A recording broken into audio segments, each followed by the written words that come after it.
disturbance at Acer Plaza? 10-4 dispatcher. Verify address. It's Acer Plaza. Repeat, Acer Plaza.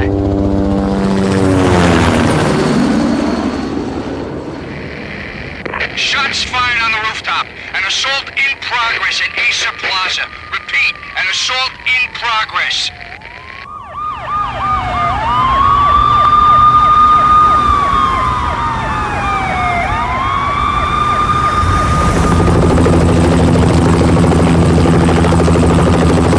It's a war zone down here.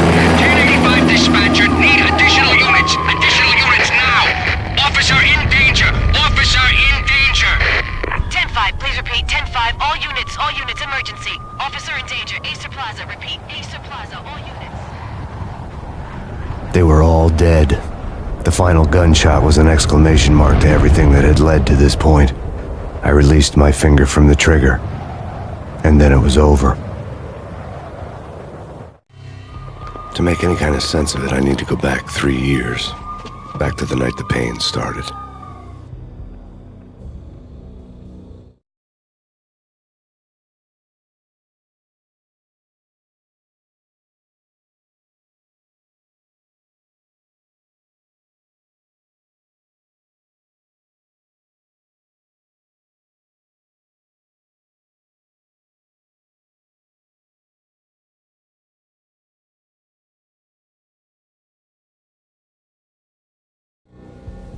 I was still on the force back then. NYPD, Manhattan, Midtown North Precinct, Hell's Kitchen. So when are you coming to work for me, Detective Payne? You'd make me work undercover in some hellhole. Alex, Michelle and the baby come first. See? My last smoke. It's bad for the baby. That's you, Max. A regular Boy Scout. See, Alex. Still on for poker Thursday night, right? Like taking candy from a baby. Life was good. The sun setting on a sweet summer's day, the smell of freshly mowed lawns, the sounds of children playing, a house across the river on the Jersey side, beautiful wife and a baby girl. The American dream come true. Honey, I'm home. But dreams have a nasty habit of going bad when you're not looking. The sun went down with practiced bravado. Twilight crawled across the sky, laden with foreboding.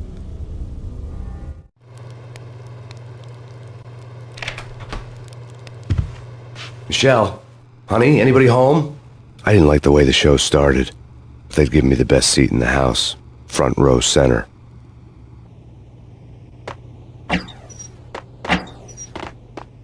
What the hell?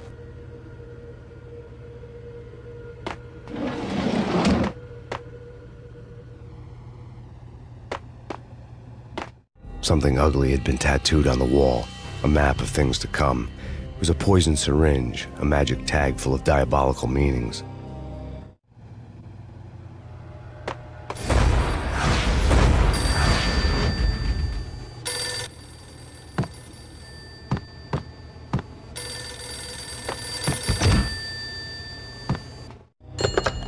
Listen, someone's broken into my house. Call 911. Is this the Payne residence? Yes, someone's broken into my house. They're still here. You have to... Good.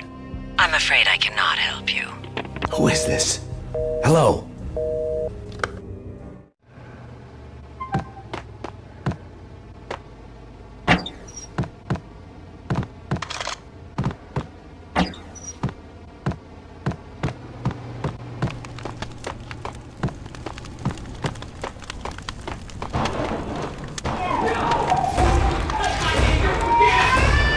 Michelle!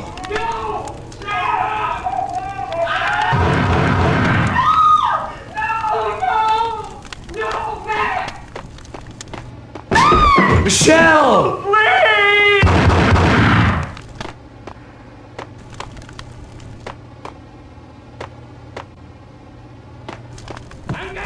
It's coming. Freeze! NYPD, drop it! Coming! No. No, no, please, God, no.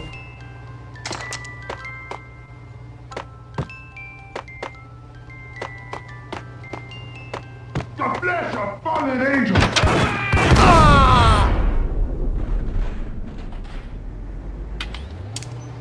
No, no, no, God, no, please, Michelle. Oh, baby.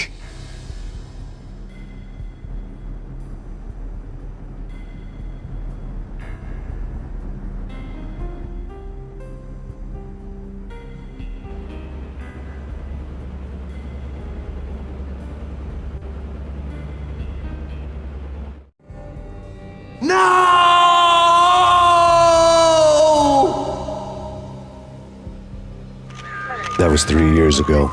Everything ripped apart in a New York minute. The killer junkies had been high on a previously unknown designer drug, Valkyr, V.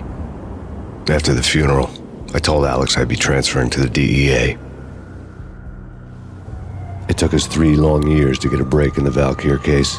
Then, finally, 2 months ago, a dime dropper tipped us off that Jack Lupino, a mob boss in the Punchinello crime family, was trafficking. I went undercover, infiltrated the worst Mafia family in New York.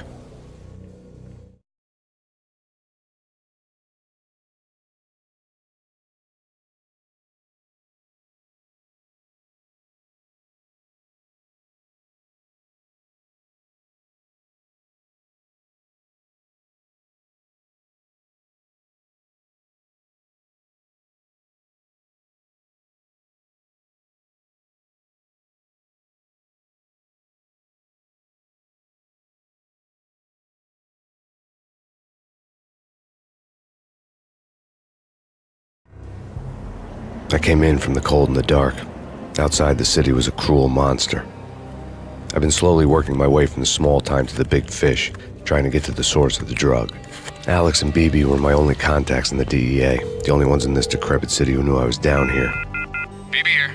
Something urgent has come up with Jack Lupino. You need to meet with Alex immediately at the Roscoe Street station. I hadn't had a face-to-face with Alex since I'd gone undercover. Outside, the mercury was falling fast. It was colder than the devil's heart, raining ice pitchforks as if the heavens were ready to fall. Everyone was sheltered like there was no tomorrow. It didn't get any better when I got to the... The feeling hit me like a point-blank shot straight in the face. Something was not right about this. My Beretta stirred nervously under my coat, but the train doors had already shut behind me, and I was in for the ride. Next stop, Roscoe Street Station, and Alex.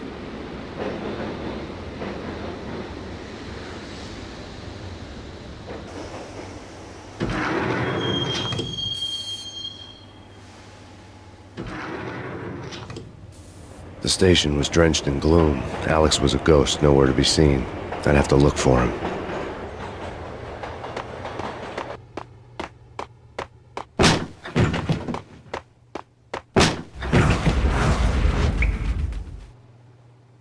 Death was in the air at Roscoe Street.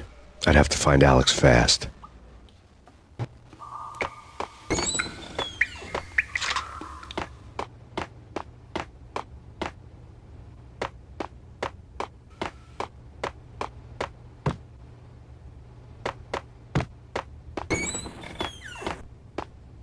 The pills would hold the pain back for a while.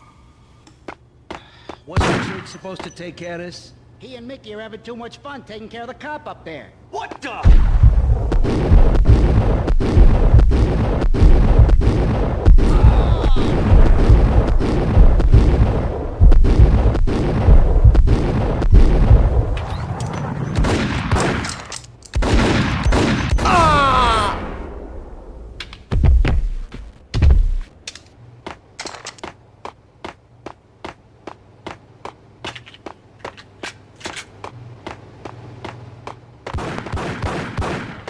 Yeah, he's dead.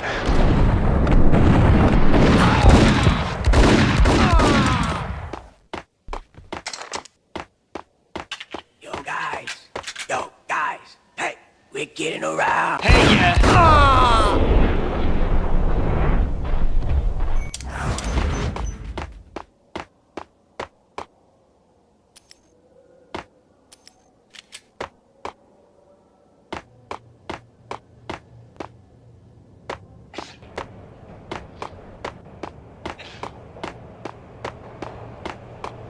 Yo!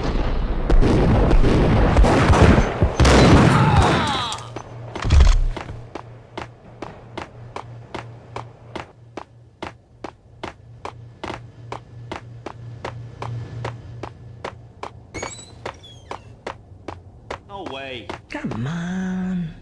Fine, okay. Yo!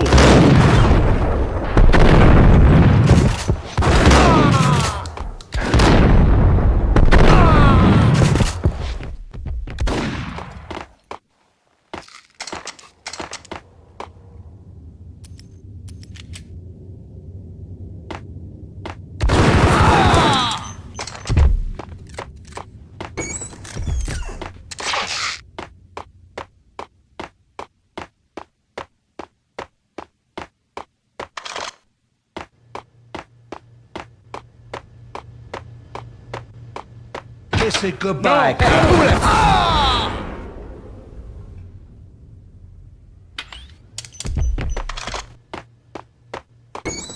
You saved me, man. What's going on here? A massacre. These armed thugs just appeared from nowhere. We need to get help. I can make the call from the control room 1 floor up. Can you take me there? Sure, sounds good. Follow me.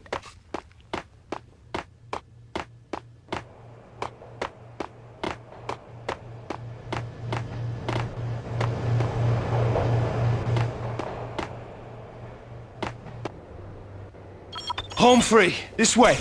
Yo! Look out!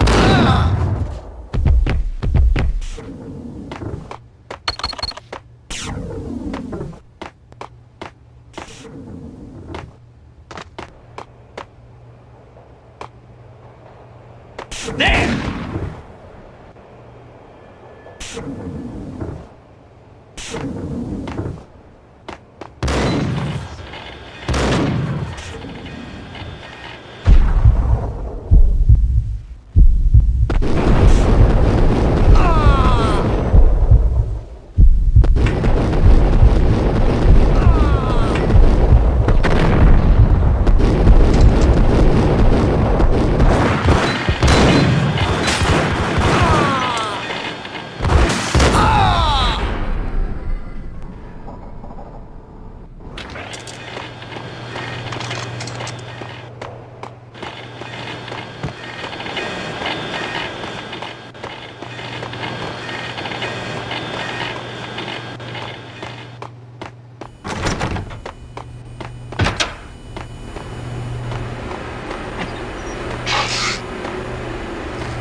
The train lit up like a Christmas tree.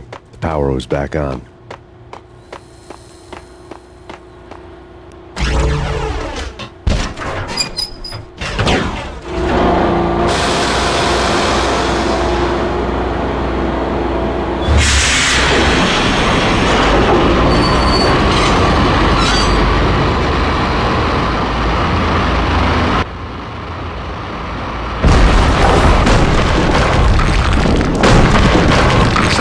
Being subtle.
The rusty door led to an abandoned part of the station, closed off since the early 40s. Something big was going down at Roscoe Street. Maybe that's why Alex had wanted to meet me here. Maybe not. One way or the other, I was going to find out.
but also it's like the failure count is rising.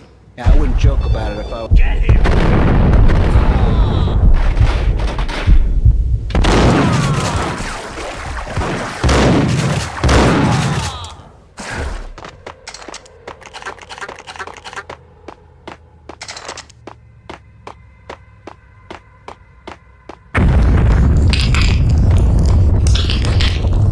What the hell was that? Hold on here.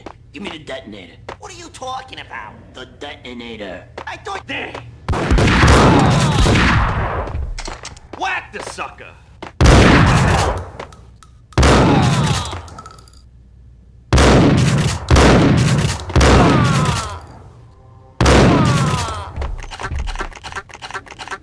The door had been welded shut ages ago and the bomb was missing a detonator.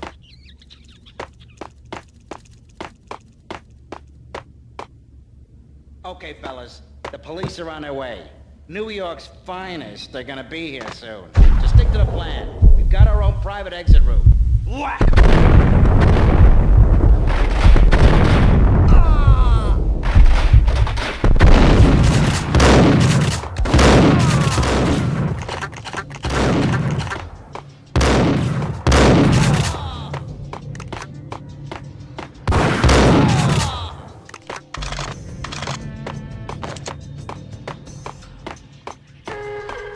Did you hear something?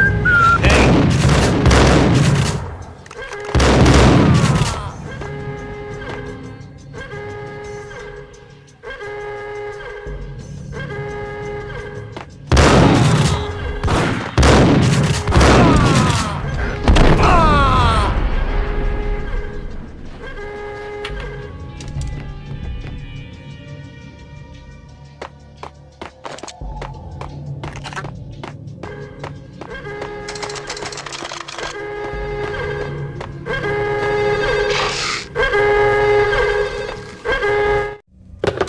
We come to you now live from the crime scene.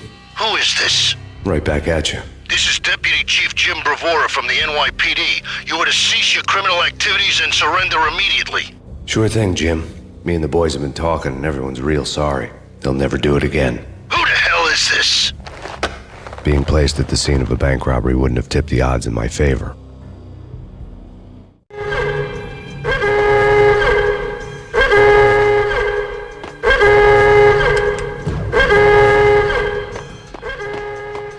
The bank robber's score lay on the table. The bank robbers have been after Acer Corporation bonds. The Acer success story had recently been on every channel and on the cover of every magazine.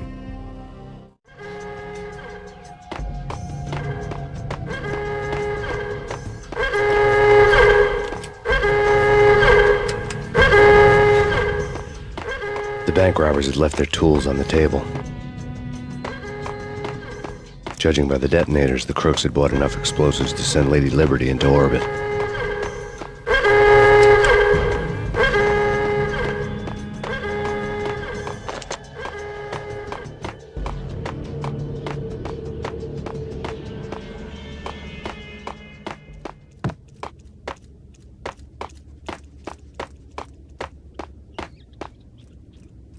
Whack him!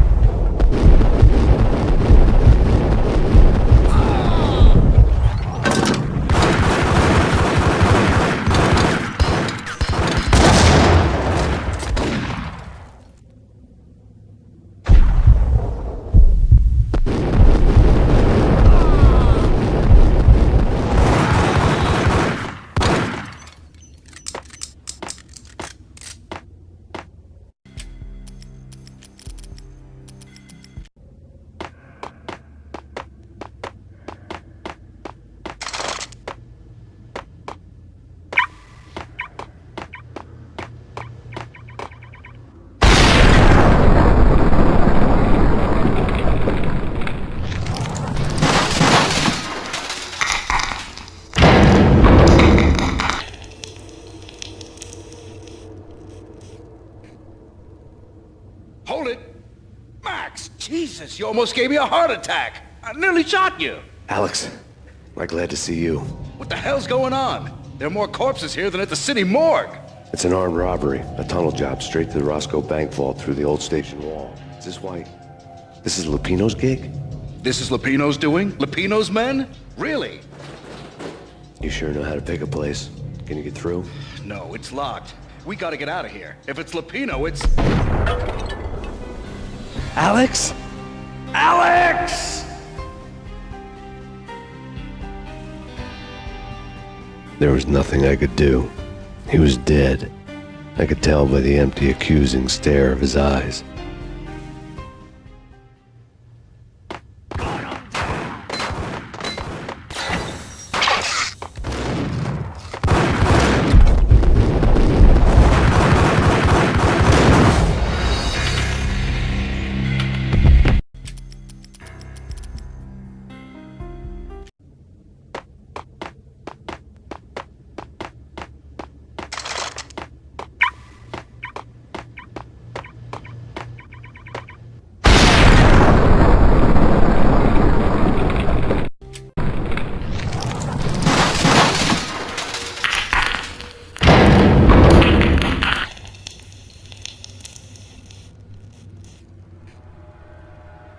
Hold it!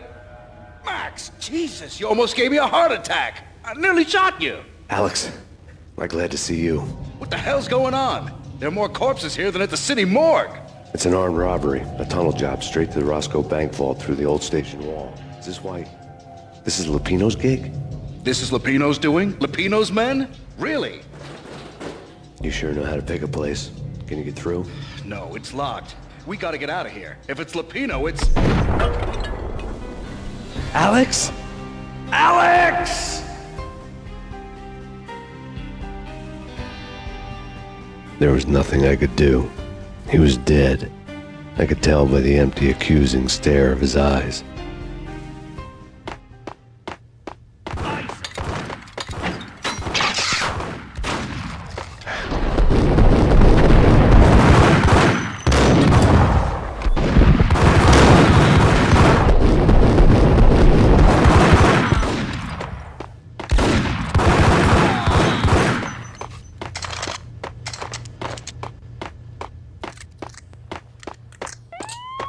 Let's get the hell out of here!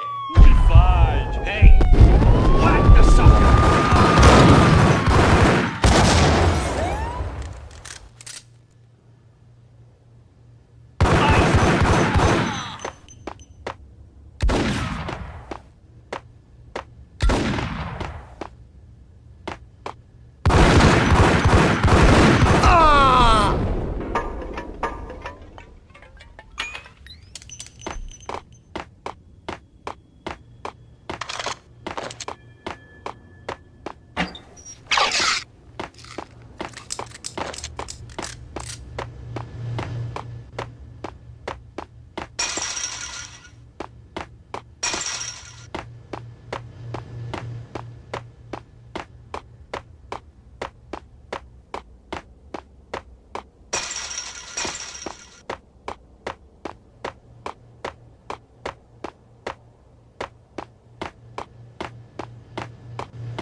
Alex had kept me relatively sane for the past 3 years.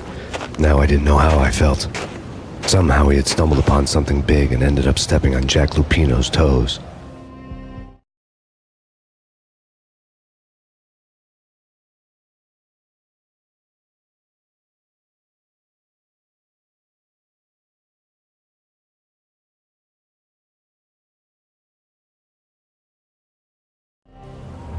Lupino ran his racket of sex, drugs, and contract killings from a sleazy hotel in a slum block of tenements.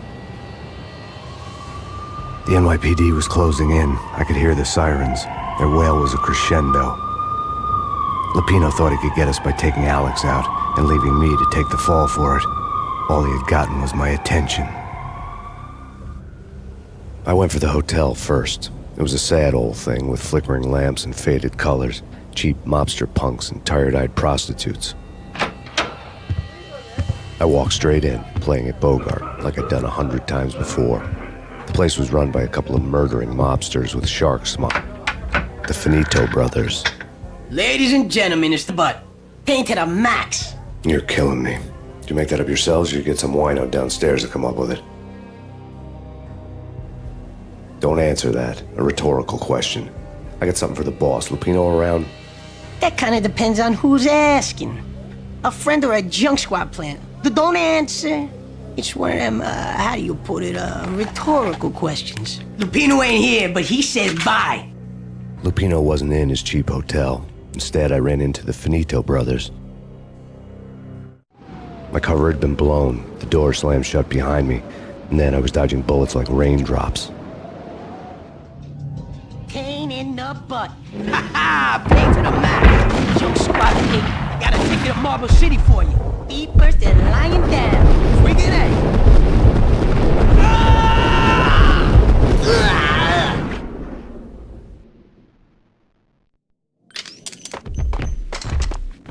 A letter on the desk caught my eye. I had met Lupino only once. The gangster ran all his rackets through his right-hand man, Vinny Gagniti. Gagniti was a high-strung whiner on the verge of breaking apart, like an overamped Energizer bunny. He had the brains to run the business, but he lacked the balls, always falling short, taking his frustration out on underage addicts and call girls. The V deal goes down at your hotel. Jack's exact words, quote, "You're in charge of this one," unquote. Rico Muerte's coming to see it through. Anything goes wrong and everybody's gonna get dead. Goes double for you. Treat this guy real good. Anything he wants, you give him. Don't screw this up or you're finito, finitos. A V deal meant added security, locked doors, and lots of nervous thugs with itchy trigger fingers. I'd seen nothing coming in, but that didn't mean it hadn't been there. Rico Muerte was a regular Kaiser Soze, a spook story told to keep the apes in line. 313. The Finitos had scribbled Muerte's room number on the note's margin. Bosses! Everything all right? Bosses! Joey, Vigilio, you all right in there? They're not answering. Call the others. Tell them to come quick. Okay, but we can't wait for them. We gotta go in now. Bosses, we're coming in. It's Payne!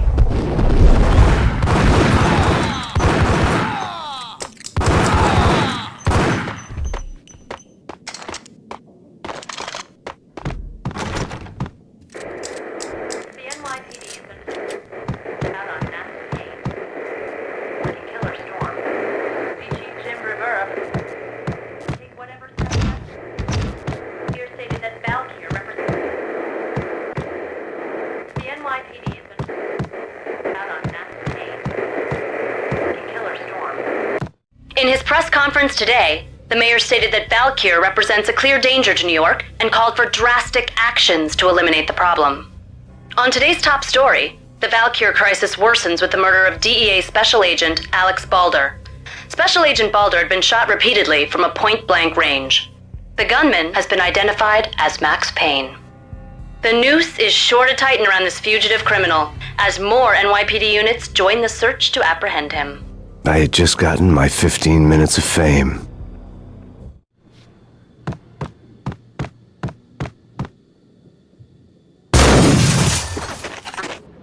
Yeah, something's wrong with the bosses. Payne's there and they're not answering. Let's go!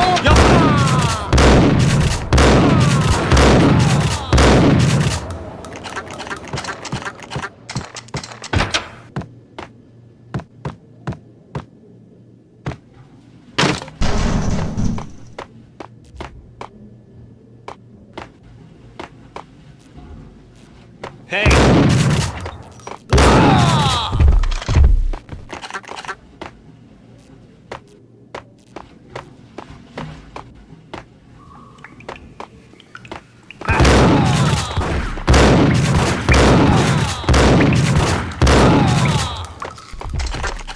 Previously on Lords and Ladies.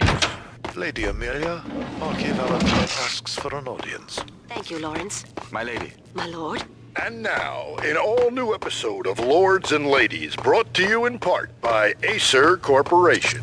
I'm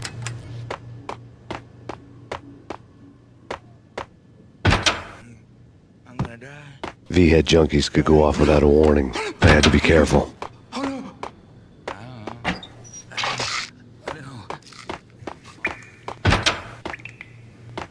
There he is! It's coming. It's coming. Get away. Get him! You're gonna die. Oh, man.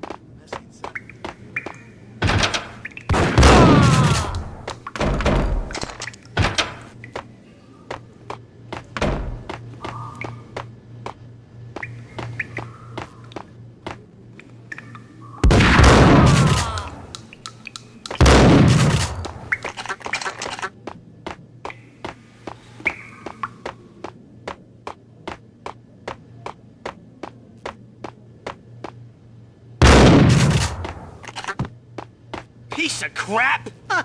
Oh, careful. It might kick back. Get him!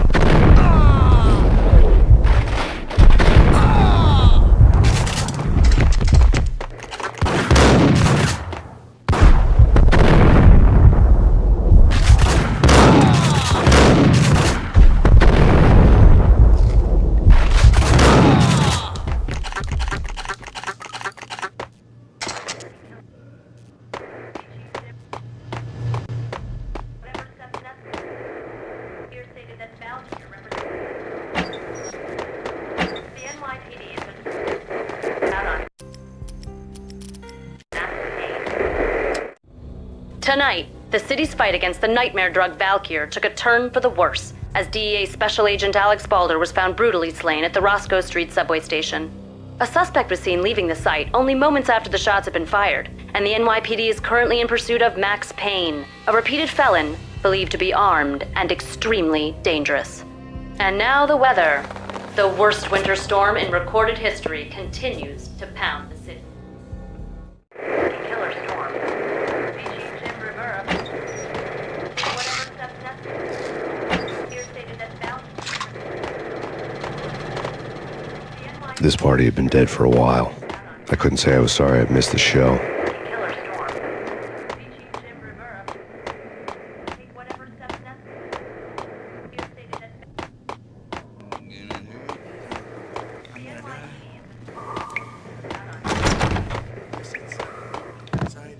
A flash. A flash. Get away. Get away. Get away. Get away. Get away. Get away. You're gonna die. Gun him down! You're gonna die. You're gonna die.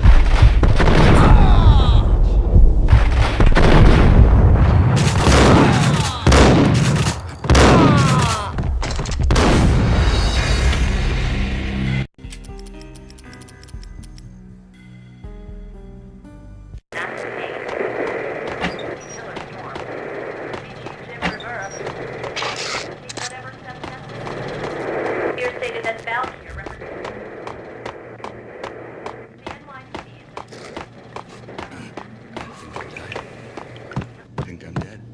Get away.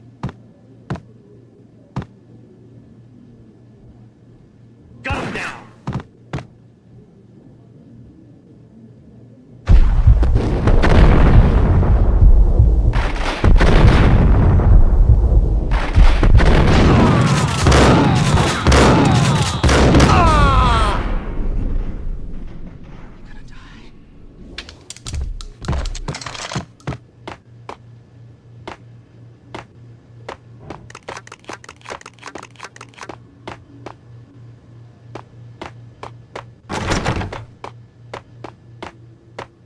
I'd found Muerte's room.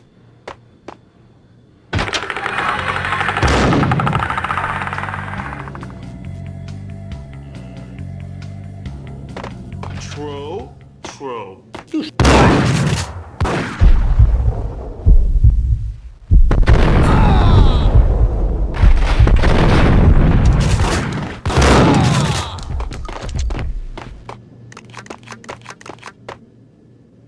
Muerte had received a letter.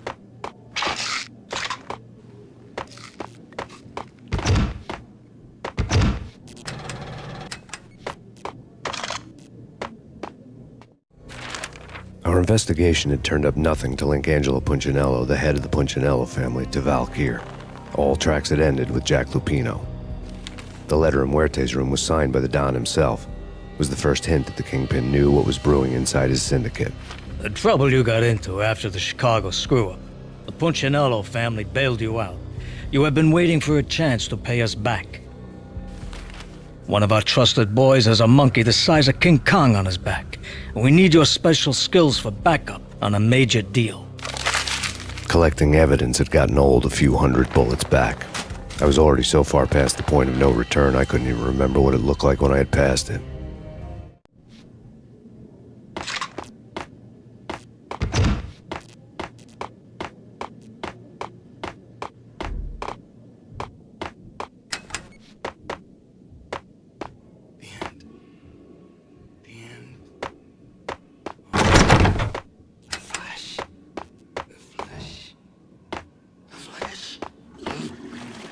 Hey,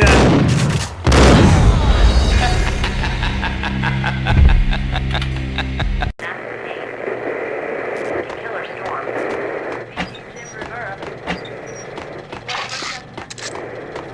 Here stated that Valkyr represents the NYPD.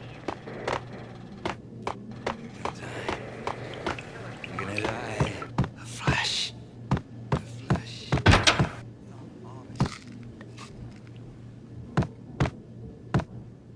there!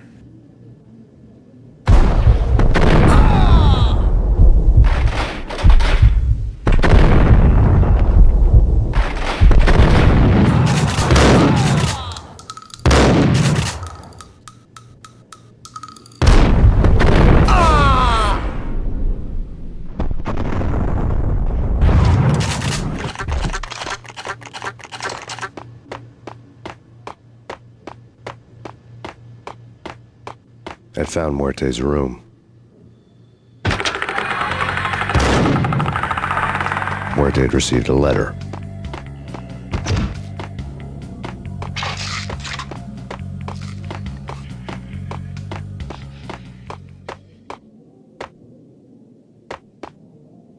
I don't know.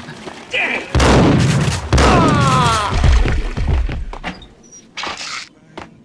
I'm gonna die. Get away. Get away. A flash.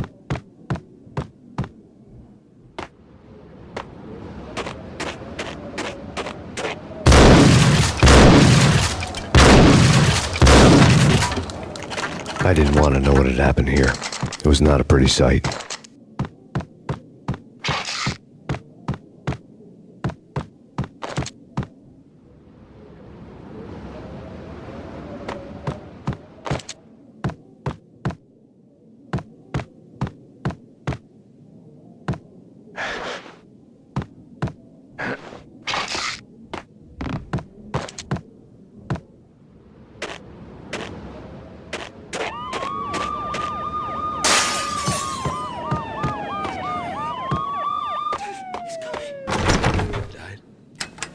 Think I'm dead? I think I'm died. Shut up. Shut up.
Our investigation had turned up nothing to link Angelo Punchinello, the head of the Punchinello family, to Valkyr. All tracks had ended with Jack Lupino. The letter in Muerte's room was signed by the Don himself. It was the first hint that the Kingpin knew what was brewing inside his syndicate. The trouble you got into after the Chicago screw-up. The Punchinello family bailed you out. You have been waiting for a chance to pay us back. One of our trusted boys has a monkey the size of King Kong on his back, and we need your special skills for backup on a major deal. Collecting evidence had gotten old a few hundred bullets back. I was already so far past the point of no return I couldn't even remember what it looked like when I had passed it.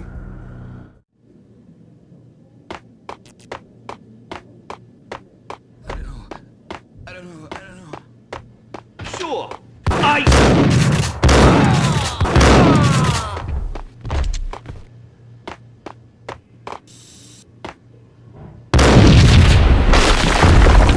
What the hell? Told you. God damn. Yo!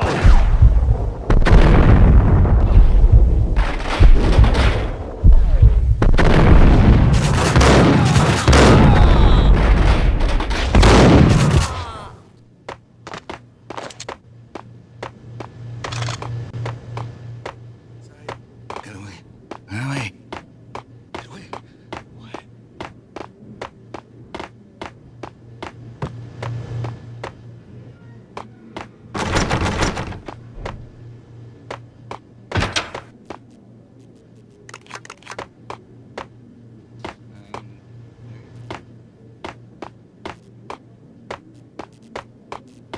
The hooker had left her diary on the table. The diary belonged to a hooker named Candy Dawn. The read would have made a vice cop blush. Had talks with the mystery hag over the phone again. Sent her the latest One-Eyed Alfred tape. As long as the hag keeps paying for the tapes, the old man could come every day for all I care. She had a nice sideline, making secret X-rated flicks of her clients and selling them to the highest bidder. It would get her killed if her V-fix for the day didn't do it first.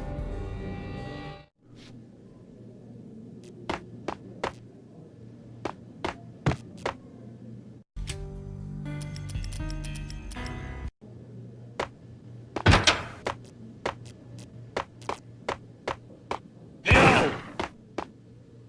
It's him. Go get him. No, wait. You go get him. You go and get him.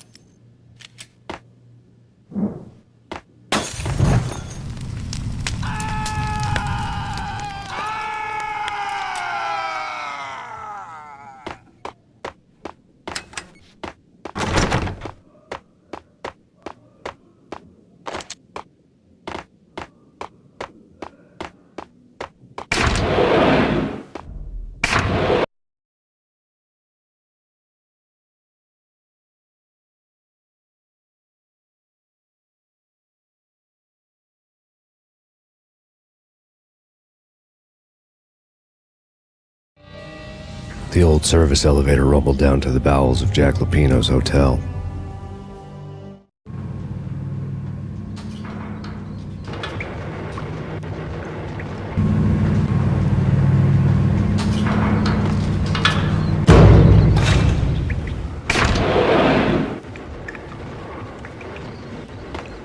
It was freaking crazy.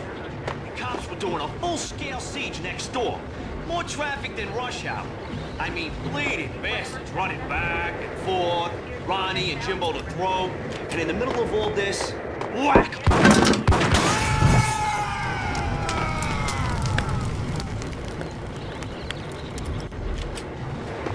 Whatever stuff that's here stated that Valkyr represents. The NYPD has been out on Max Payne. A winter storm warning is in effect in the whole tri-state area, as both freezing rain and heavy snowfall continue. Many roadways are already closed, and people are advised to stay indoors. The severe blizzard has ravaged New York for 3 days now, with no end in sight. We'd been snowed from the start in the Valkyr case. The forecast said there was plenty more where that had come from. But the snowbound city was on my side. Less chance of innocent bystanders getting caught in the crossfire.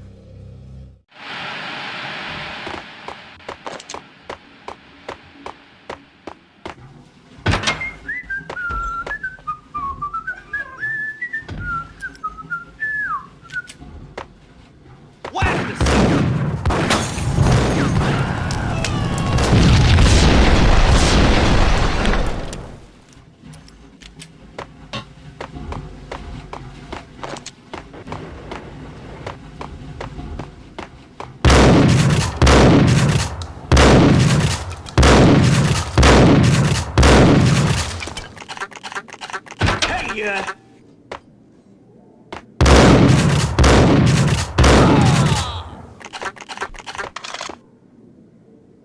Exhibit number 1, a newspaper. A dead man tied to a chair lay on the boiler room floor. Captain Baseball Bat Boy has an unbeatable track record in superhero death matches. But a six-pack of root beer gets me every time. The murder weapon was a baseball bat, now lying in a pool of drying blood next to a newspaper folded open on a Captain Baseball Bat Boy comic strip.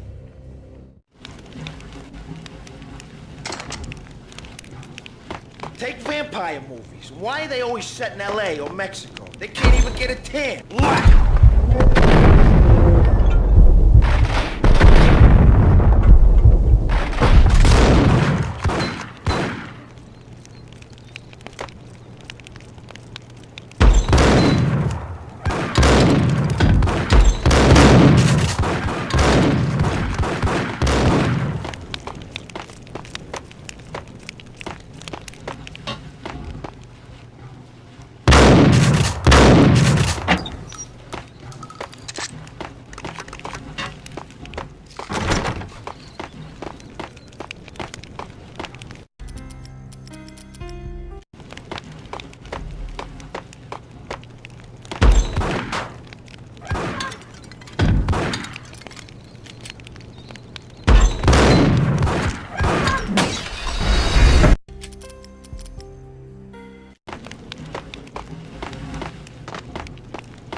Chill with the guns.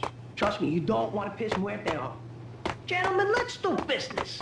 Green for green. Cheers at green-eyed angels. Amen.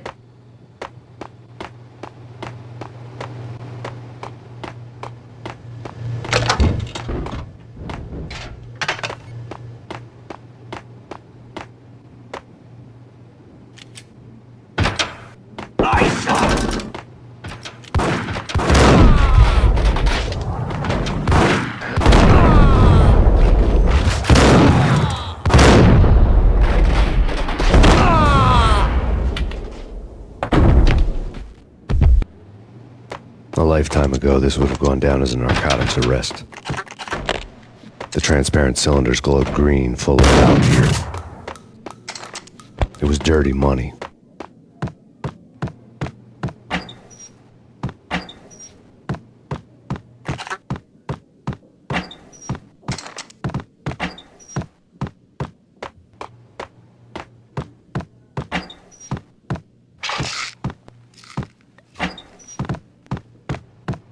There was a key on the table.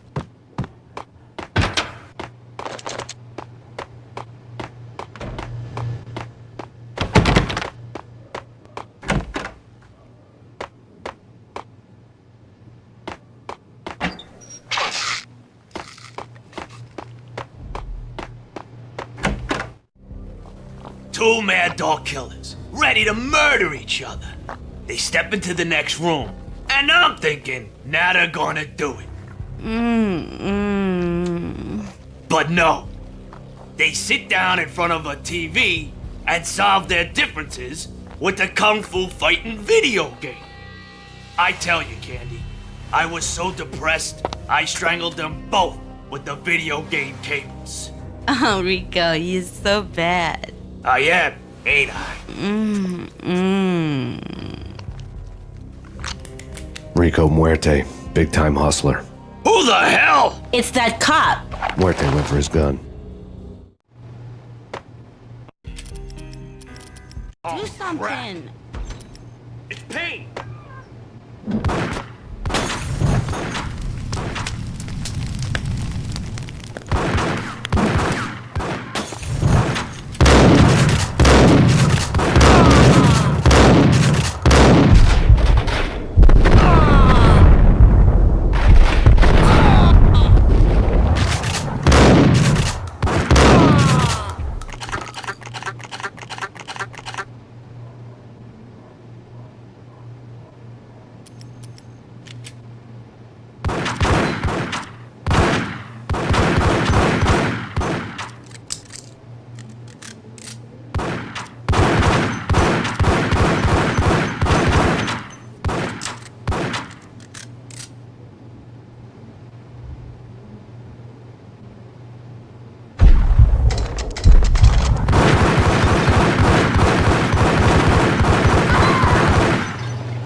the sun.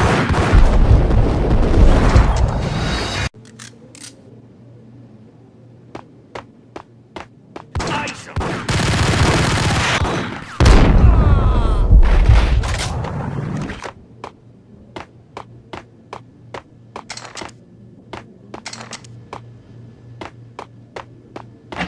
The antique switchboard was still in use.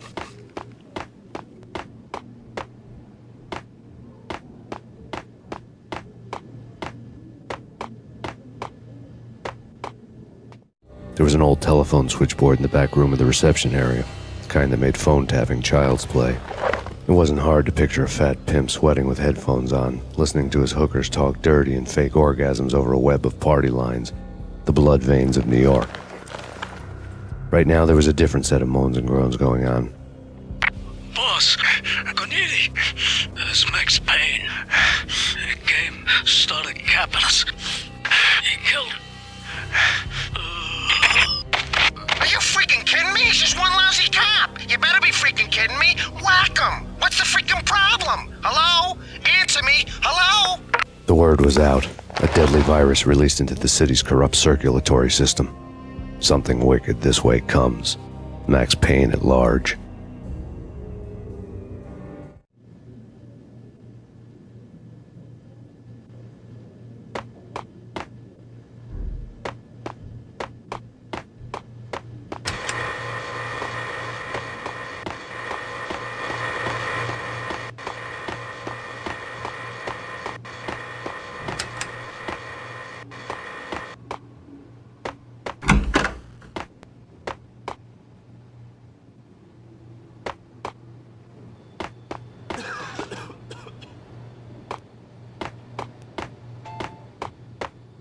You think you could take my money? You know who you're dealing with? Huh? Do you? Do you?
The antique switchboard was still in use.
Turn around, walk away, blow town. That would have been the smart thing to do. Guess I wasn't that smart. Lupino's tenement buildings were a seedy hang all kinds of sleaze. A liquor store, a pawn shop, a laundromat full of mobster bookies and loan sharks. The list went on. The how and why of it was a mystery to me, but they knew I was a cop. They knew I was coming, and they were going to get real trigger happy about it. I got to see Lupino's hangout all lit up. A bomb went off, turning snow into liquid gold. A pillar of fire lifted the remains of a car straight up into the air. The flames were highlight of a black Mercedes-Benz as it coasted down the street real slow, as if the driver didn't have a worry in the world. I got a good look at the man riding shotgun. It was Vladimir, the head of the Russian mob, the fly in Don Punchinello's soup. The ringing in my ears was the sound of a mob war being waged.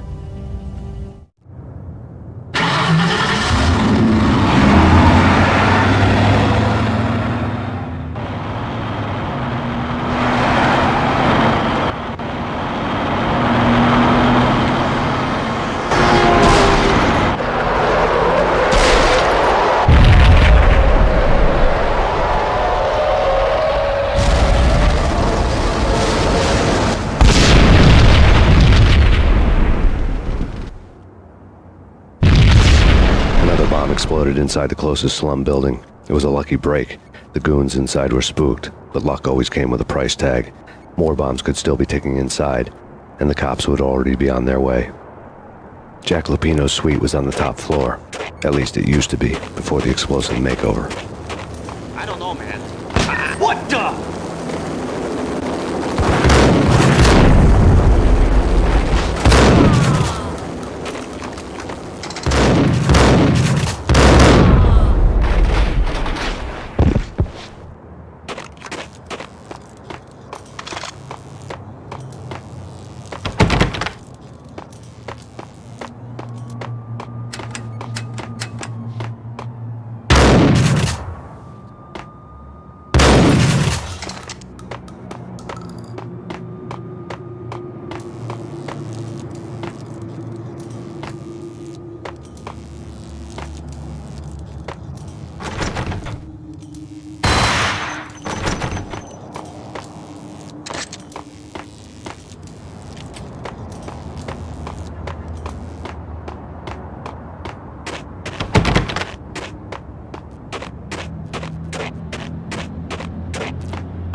The headlines were depressing. The headlines were screaming bloody murder. The storm was a screaming duet with the approaching prowl car sirens. It was all a scream when you were down for the count and wanted for murder.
The whole building was rigged with explosives.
A beaten-up phone in the entrance hall was ringing. It could have been just a junkie in need of a fix, but it turned out to be something more sinister than that. Am I speaking to Mr. Payne? Who wants to know? My name is Alfred Woden. You must hurry. The police are on their way. Tell me something I don't know. They know you're there. How? And what's it to you? I will contact you again. The cops arrived, sirens singing in the off-key harmony of a manic-depressive choir. I had a few minutes while the SWAT team would go through their usual routine. By the time they busted in, I needed to be long gone. Max Payne, this is Deputy Chief Jim Bravura from the NYPD. The weapons and come out with your hands above your head. That's big. That's big. You think? Yeah.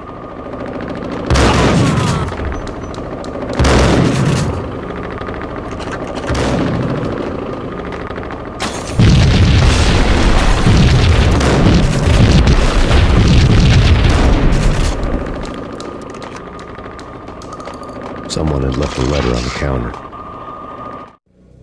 Suddenly it all made sense. The bombs, the Russian mob boss making an appearance in person. Gognitti was his usual self, all talk and no walk. After our hit, the Russian has only a couple of guns left and they can be bought. There's no freaking way he has the guts to try anything after that. As it turned out, the Russian had plenty of guts. One thing he could count on, you push a man too far and sooner or later he'd start pushing back. There was a key on the shelf. Payne, this is your final warning. Surrender or we'll be forced to take action. Don't make us...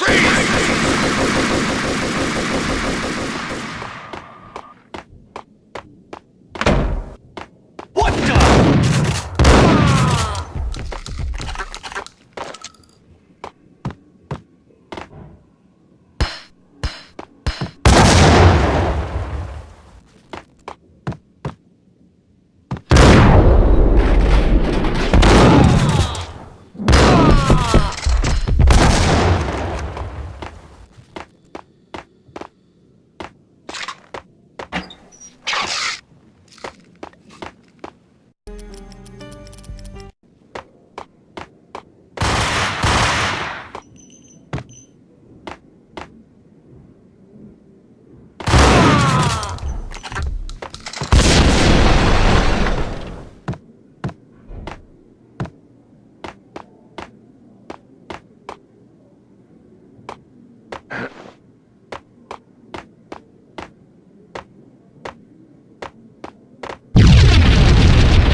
bombs had destroyed all the stairs up to Lupino's office.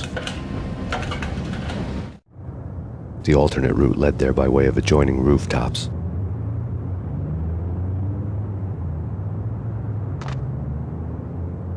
It's never been this cold. Never ever. It's like the sky's falling. Yes, sir. It's the end of the world as we know it. And I don't feel fine. I don't feel anything. Not a thing.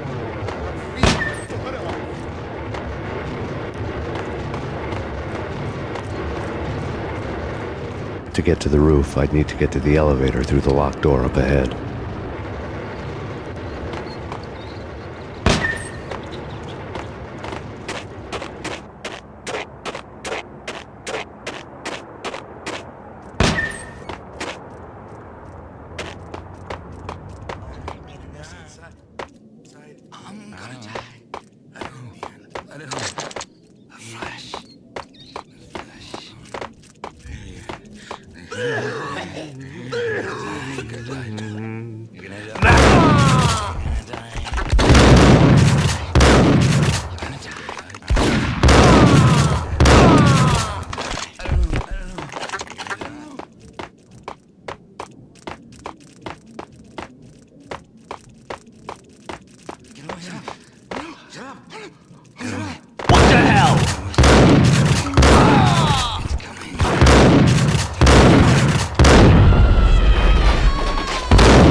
No, don't shoot. You know the clowns at the laundry? Me?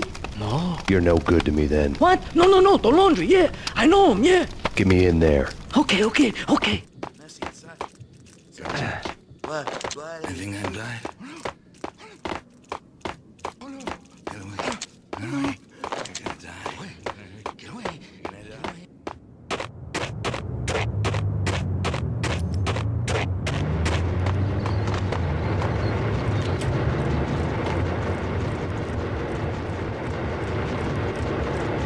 It's me. Open up. Let me in, quick. Not so fast. The password. John who? Come on. Okay, John Woo. All right. Come right in. It's a trap! It's... There he is.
What?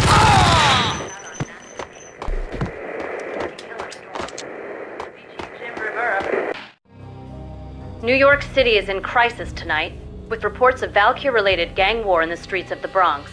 Apparently, Max Payne, wanted for questioning in connection with the slaying of a DEA special agent earlier tonight, is waging a one-man war against his former partners in crime. Among the listed casualties so far are notorious Mafia members Joey and Virgilio Finito, as well as Rico Muerte, himself a fugitive from the law, and a suspect for several murders in the Chicago area. The NYPD has been placed on full alert. A citywide APB has been put out on Max Payne. Deputy Chief Jim Bravura has promised to take whatever steps necessary to bring him to justice. What those steps may be remains to be seen. For NYCNN TV News, this is Kira Silver.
Red, blue, or green? It's always red or blue in the movies.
Vinny Gognitti, just the man I've been killing to see. Payne? Freaking Fed! I knew from day one there was something screwy about you. What do you think you're doing? You're a freaking cop. You ain't got squad on us.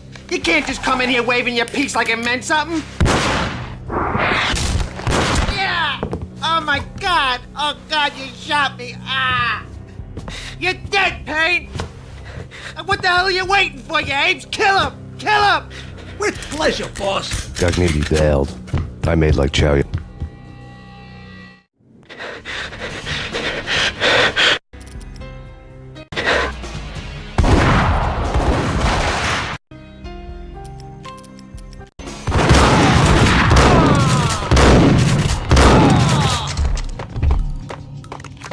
A crumpled letter lay on Gognitti's desk.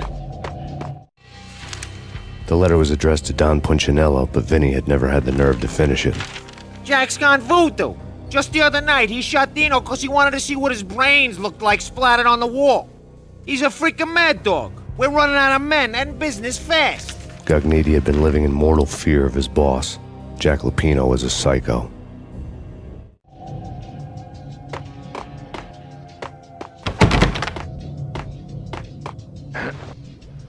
Vinny Gognitti was running scared.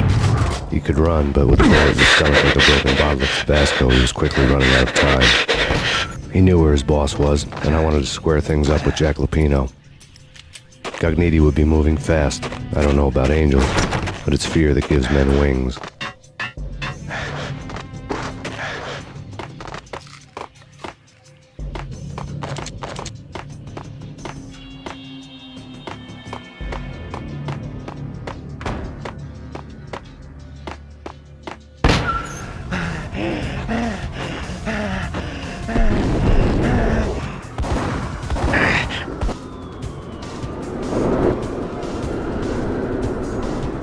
Gognitti hitched a ride.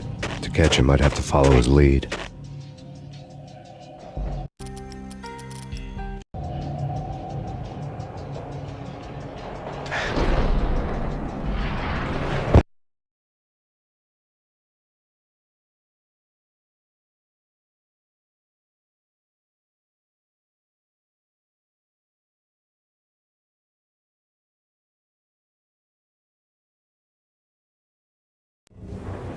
This was my second train ride of the night. The way it started didn't promise anything better than the last one. Freezing wind tearing at my face like sandpaper and razors, ice hard and slick under my hands and feet. And somewhere in the background, the wail of sirens, the city howling after me. New York sped by in fast forward. Dark rooftop water towers and a dead forest of antennas and chimneys, all a blur. When the train he was riding slowed down, Gognitti made his move.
It's Payne! He's coming down the stairs! Shoot the bastard! Okay, boss, you got it. No problem. All right. Yo!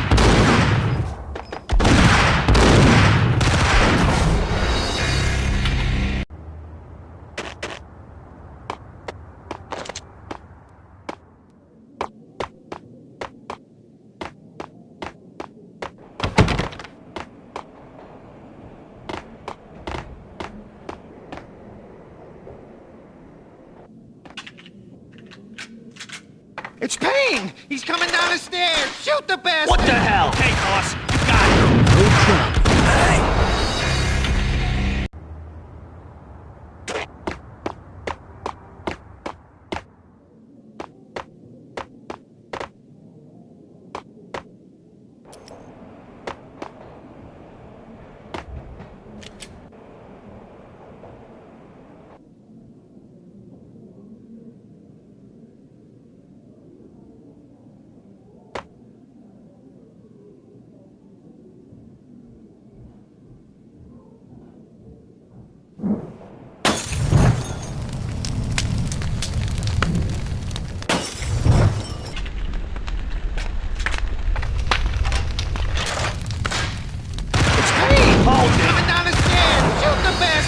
Okay, boss.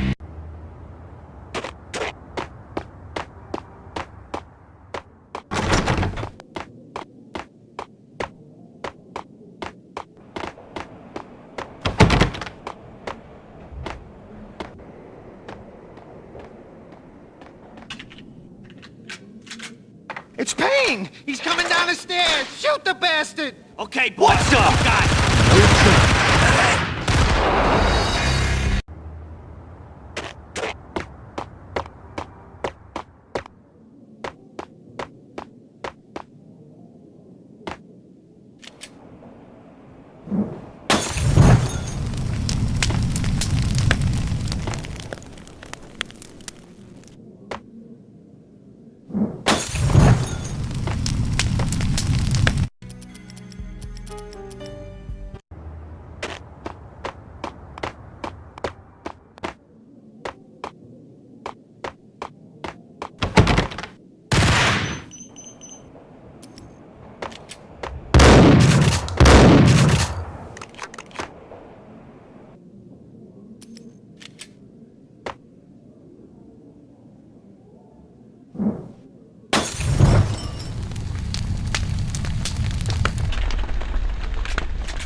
It's Payne! He's coming down the stairs! Shoot the bastard! Okay, boss, you got it. No problem.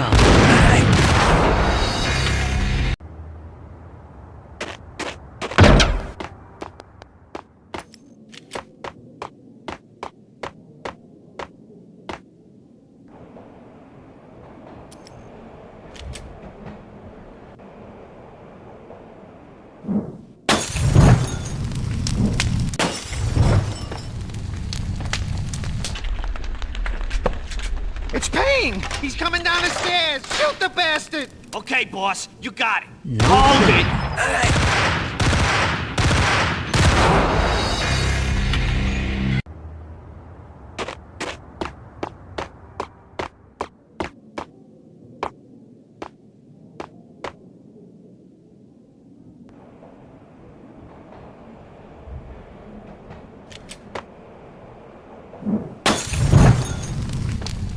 It's Payne! He's coming down the stairs! Shoot the bastard! Okay, boss, you got it. No problem.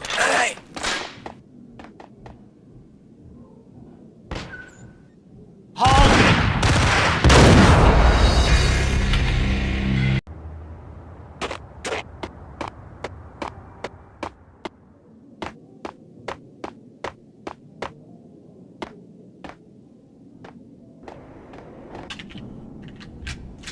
It's Payne! He's coming down the stairs! Shoot the bastard! Okay, boss, you got it. No problem. It's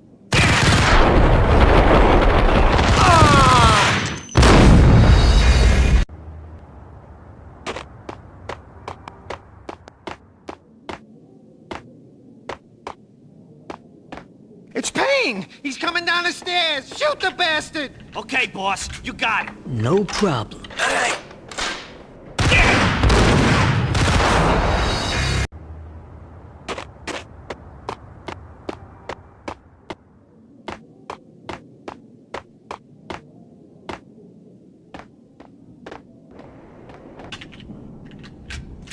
It's Payne! He's coming down the stairs! Shoot the bastard! Okay, boss, you got it. No problem.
It's Payne! He's coming down the stairs! Shoot the bastard! Okay, boss, you got it. No problem. What the?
you!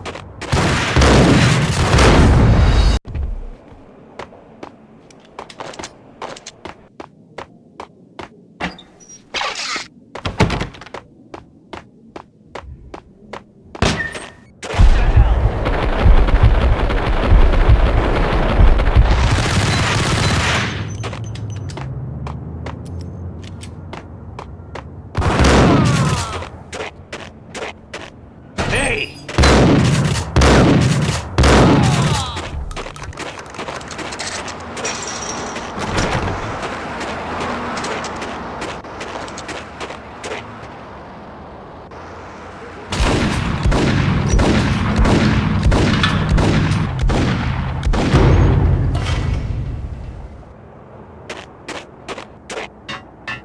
Damn!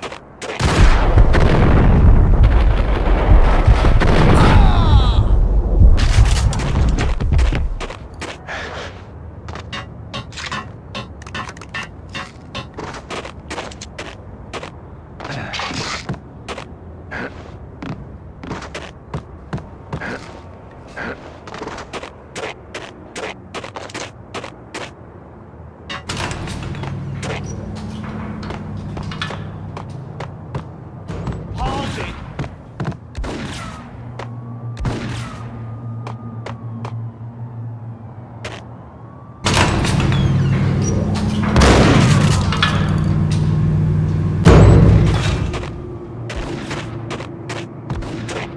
What the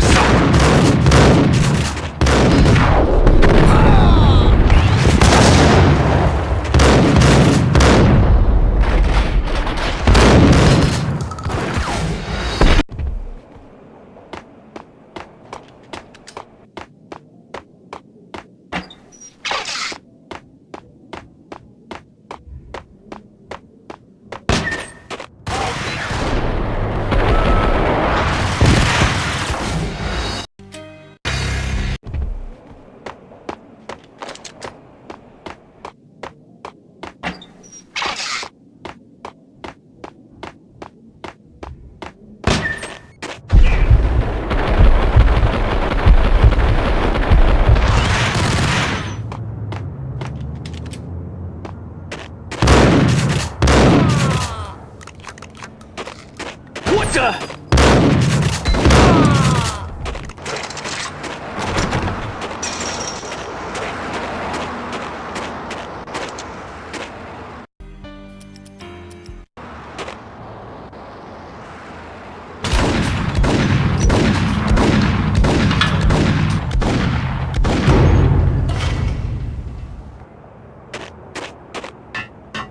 Hey!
Even richer than that, wise guy. Freaking rich.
Max Payne has nowhere left to go. We are very close to capturing him. You'll get a full statement then. Right now, I've got better things to do, ma'am.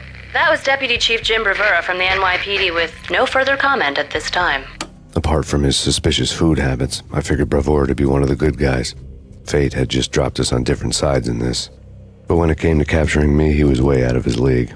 I had already ditched the cops a couple of rooftops back. For now.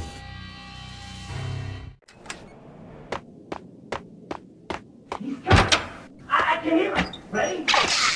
Keep the gun pointed at the door. Okay, this is it. Any moment now, Payne's gonna bust through that door with murder. There!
Keep your guns pointed at the door.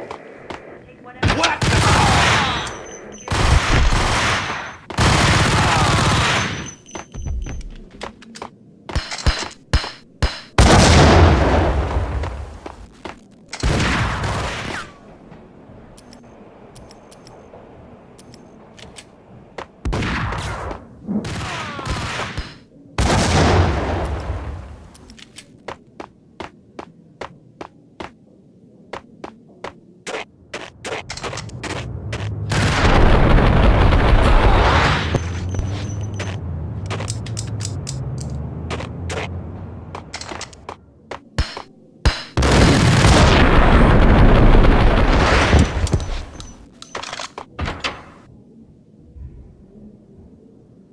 Open, goddammit! Payne! I'll kill you, you lousy freaking cop!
Gognitti ran out of steam in a dead-end alley with steam boiling out of the sewer grates like all the fires of hell were burning high beneath us.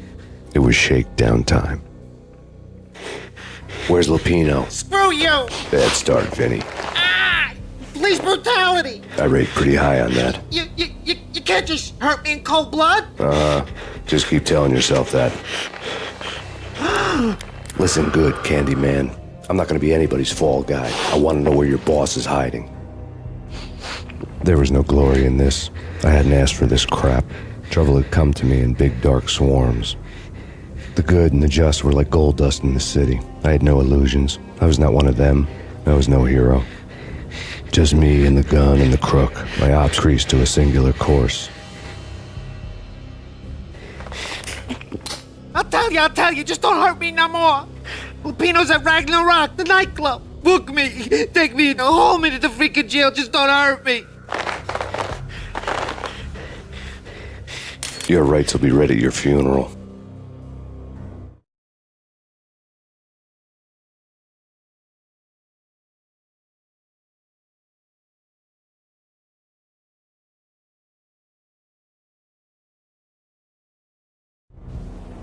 Ragnarok was Lupino's private nightclub, a den of drugs built into an old theater. I knew what waited inside. V-head junkies ready to explode in random acts of senseless violence, and Lupino's goon squad, the worst stone-cold killers of hell. Ragnarok was as inviting as a headache, flickering and flashing to a machine gun beat. The belly of the nightclub was a gothic theme park that began with bondage games and led to the nasty stuff from there. As subtle with its dark message as a cop killer bullet through the heart. Like father, like son. Just like Jack Lupino.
never been a bestseller. Given the setting, I was surprised to find that somebody had been passing time reading. The paperback was entitled, The Age of Murder and Storm. The blurb on the back mentioned Norse mythos and Ragnarok, the end of a Viking world with a terrible winter that covered the earth in ice, when vile crimes were rampant and all humanity lost. I could see how somebody impressionable might get it into their head that we were at the end of time. I was also beginning to see what the nightclub and its owner were all about.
Yo!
on the occult had been piled on the table.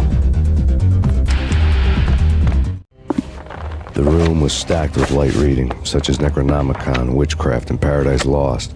Old exotic titles like Malleus Maleficarum and De Umbrarum Reini Novum Portus.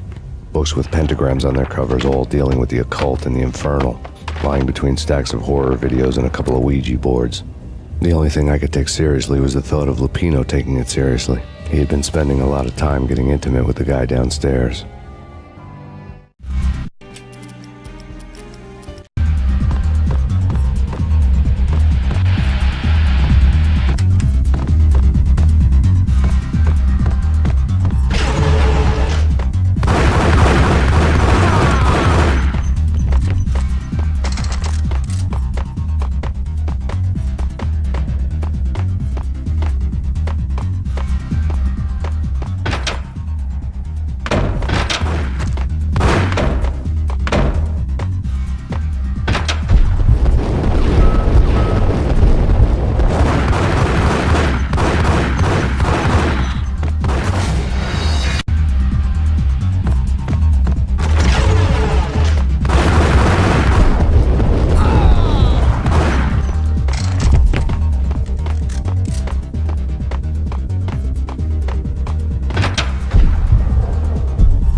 Man down!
Hey!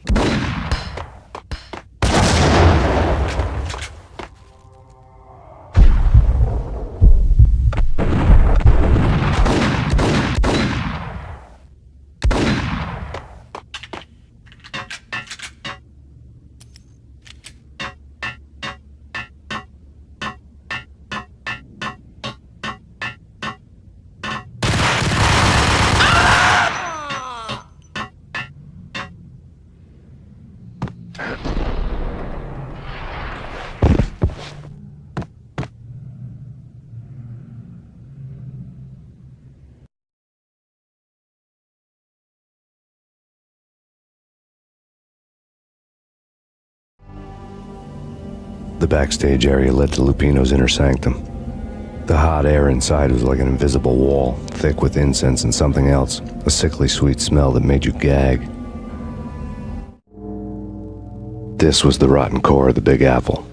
Lupino lurked somewhere ahead, like a spider at the center of his web, waiting. The vapors in the air started to make my head swim. Torn pieces of a letter lay scattered.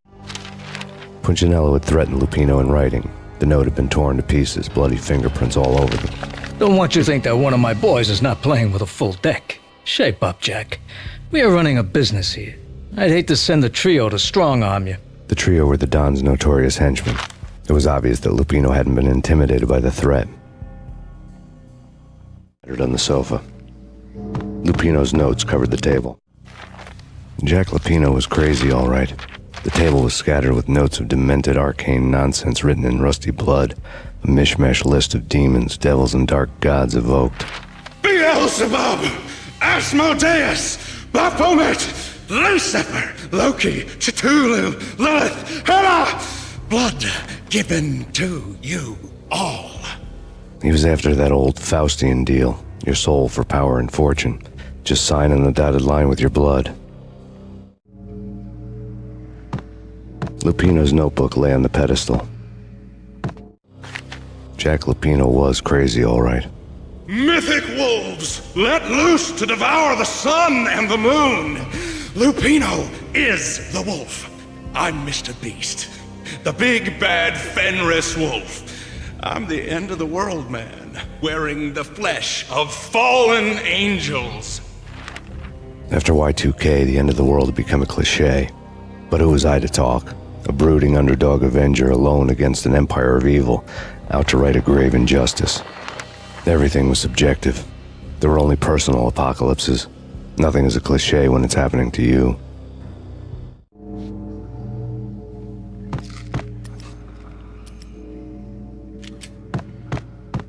The flesh of fallen angels! Come to me all! Astaroth, Beelzebub, Asmodeus, Baphomet, Lucifer, Loki, Satan, Cthulhu, Lilith, Hela!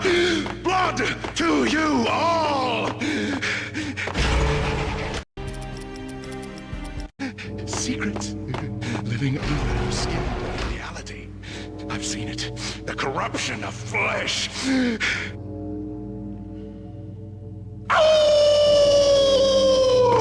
I'm the wolf, yeah! I am the wolf! It's close. It's coming. You have come. A witness to the end of time. It's now! I will rise to her side! I don't need the words! I'm beyond the words!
I had known there'd have to be a catch in it somewhere, and this one was the Empire State Building of catches.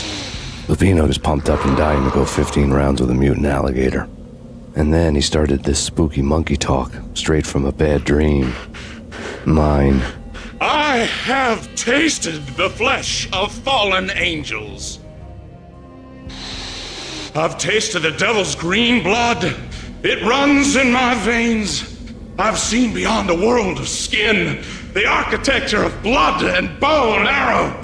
Death is coming! She is coming, and hell follows with her. This is the twilight winter. I am ready to be her son. Her time is now, and all who stand in her way must die!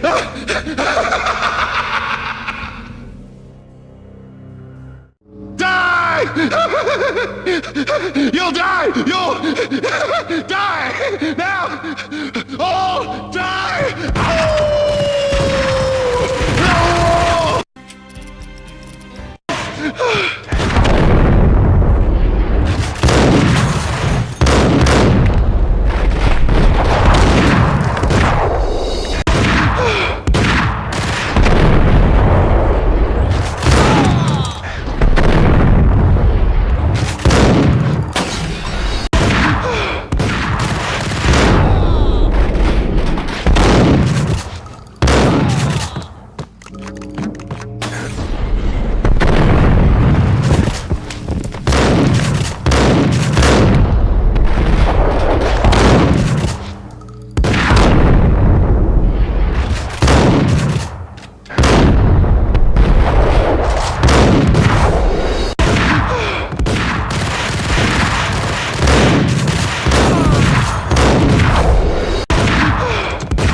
I wanted to make real sure he'd stay that way.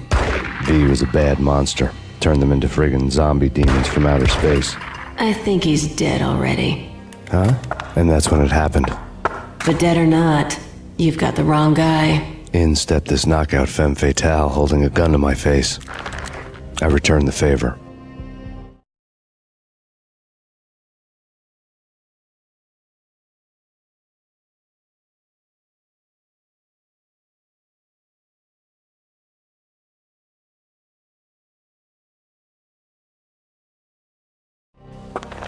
Lisa Punchinello. Lisa Punchinello was the Don's wife. Mona Sachs. Lisa's evil twin. Your safety's off, evil twin. You might hurt someone with that gun of yours. Lisa's the damsel in distress. I'm the professional. I'd blow you away without batting an eye. Sure, and you can check out my credentials splattered all over this joint. Jack couldn't have framed you. Not the state he was in. The same slime bag. Angelo Punchinello's the one who murdered your friend and framed you with it. You know this for a fact. I've got my sources. I don't have a clue these days. I just shoot them as they come. Who put a contract on the archfiend? This one's mine. I hate the guts of that sadistic wife-beater. Why not pool our bullets for this one? I thought you'd never ask. My finger was starting to twitch. How do you like your whiskey? I'm easy, as long as you don't try to slip me a Mickey. You're a real angel, Max. It was good stuff. Tasted sweet as honey going down. Nothing personal. Can't risk you going berserk and getting Lisa killed.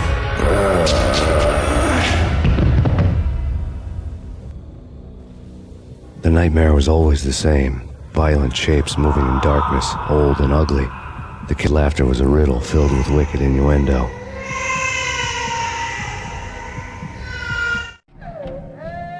Somewhere, the baby was crying.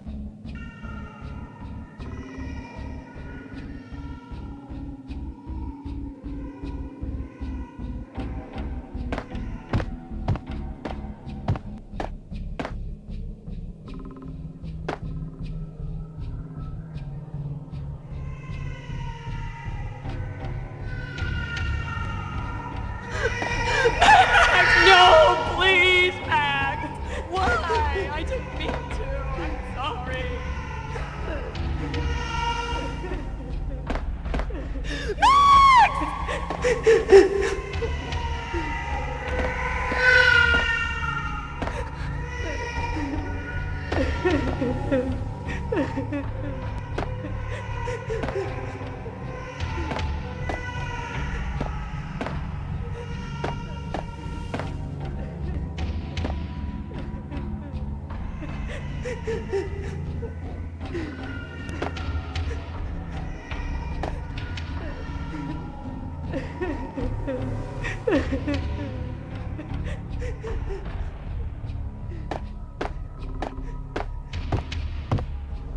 Should have known it when we found you snoring next to Lupino's corpse. A comedian, huh?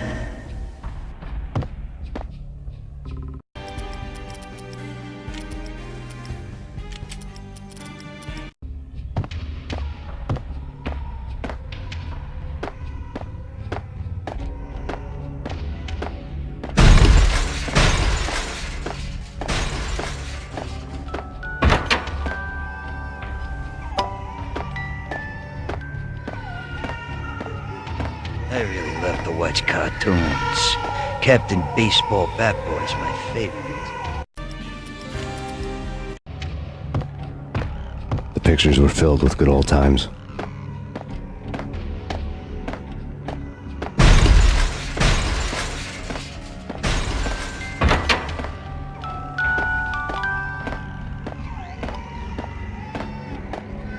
I really love to watch cartoons. Captain Baseball Bat Boy's my favorite.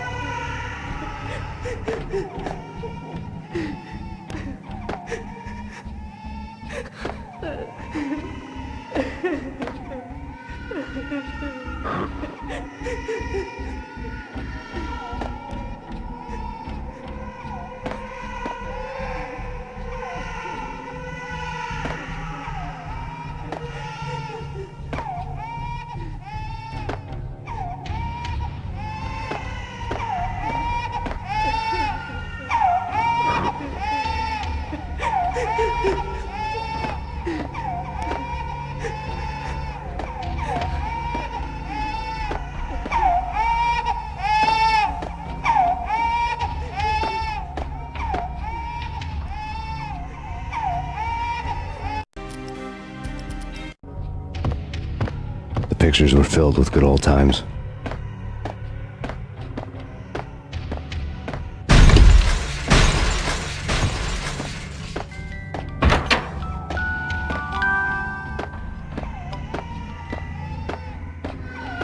I really love to watch cartoons.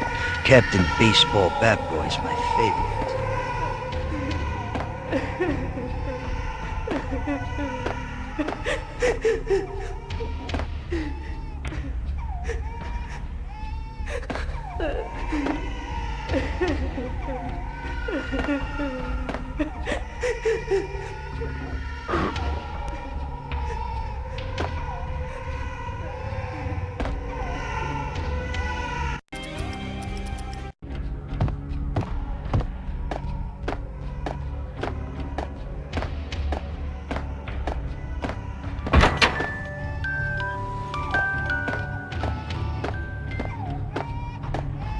I really love to watch cartoons.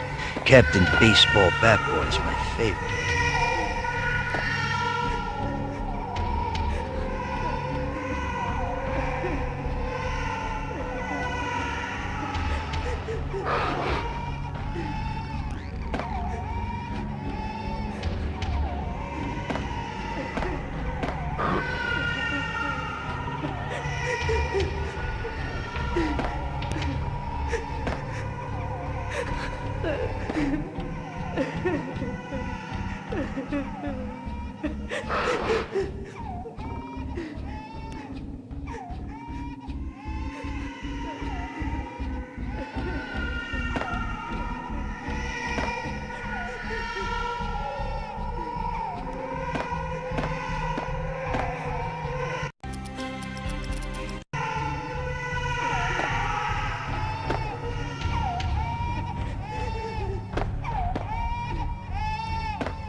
No, please, God, no.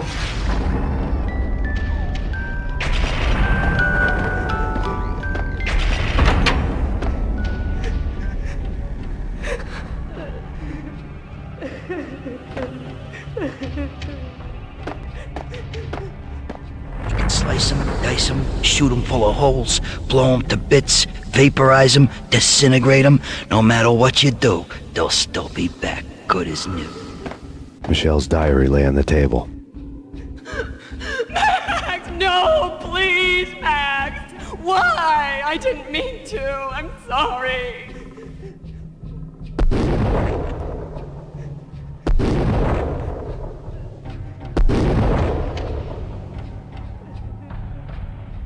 Murderer! You killed her!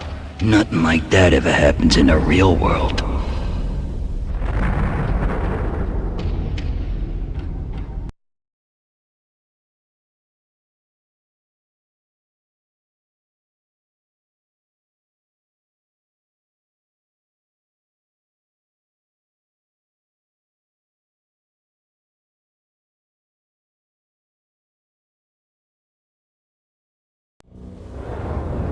I woke up in a bad dream.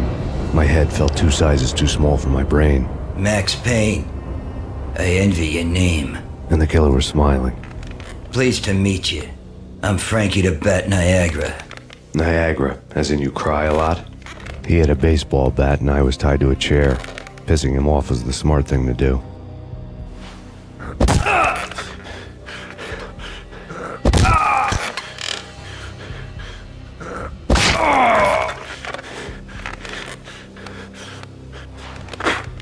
Nothing wrong with a little laugh now and then. Take me, for example. I love to watch cartoons. Cartoon violence is a fascinating thing. Let's take a break. I need to take a leak and maybe grab a cold one at the bar. Don't worry. I'll be back to finish this off. And then, it's checkout time. You play, you pay, you bastard. He swaggered out, and the door clanged shut behind him, locks clicking into place. Everyone makes...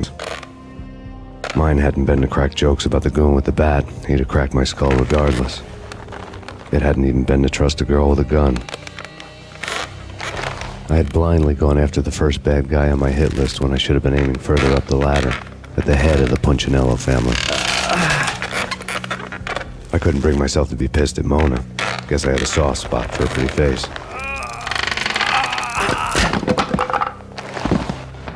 But when somebody decides to play baseball with you, you tend to get sore. They had dragged me back to the basement of Lupino's hotel. I was beaten, bruised, and blue. I felt like the chair I had broken to get free.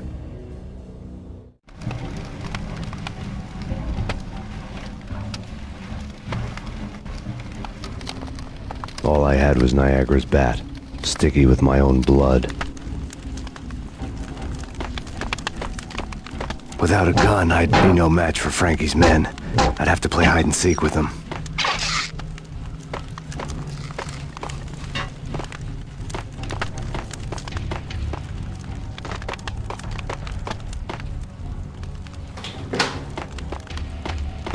It's Frankie's turn. We'll take care of it. Yeah, I know. Just I wouldn't mind having a go at it myself. It's Frankie's turn. Yeah, I know that.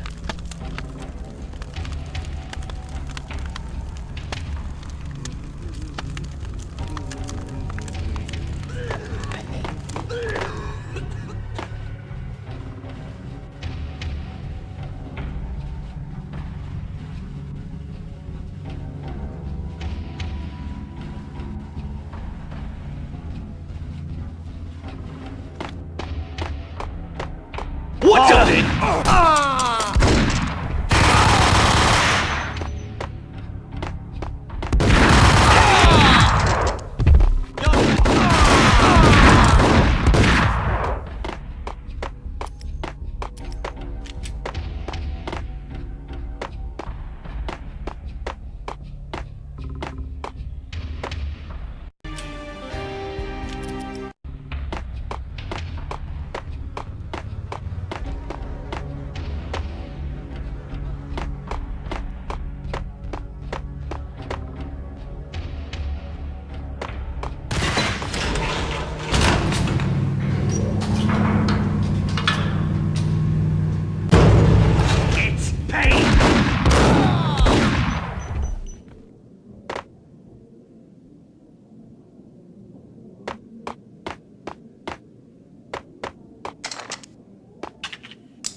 Things were fast going from bad to worse. The men in blue had come and gone. They had decorated the place with chalk outlines and tied it together with yellow tape. The cops who had stayed behind were dead. Frankie, his boys, and I had the place all for ourselves.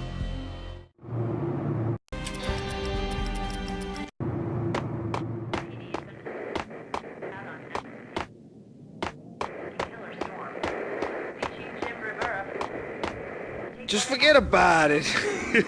Just forget about it. Hey, just forget about it. That crazy witch, you should have heard her. She was a real scream when the boys caught her trying to cap the Don. Oh, that's freaking bad. To the trio? That's even worse than what Frankie's doing to that poor bastard downstairs. She's gonna take a long time to die. The mobster muscle on the phone was talking about Mona. Punchinello's trio were nothing but bad news. It's Payne!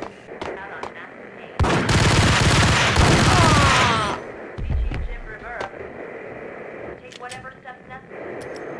Here stated that Valkyr represents the NYPD has been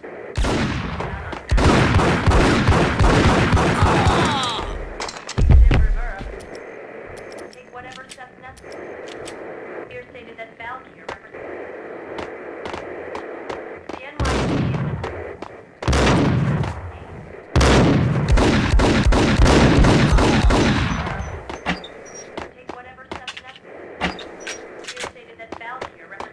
More evidence that Punchinello didn't like it much. The NYPD has been... The fact remains that all the victims so far identified in the Ragnarok shooting have been known criminals, many of whom had large doses of V in their blood.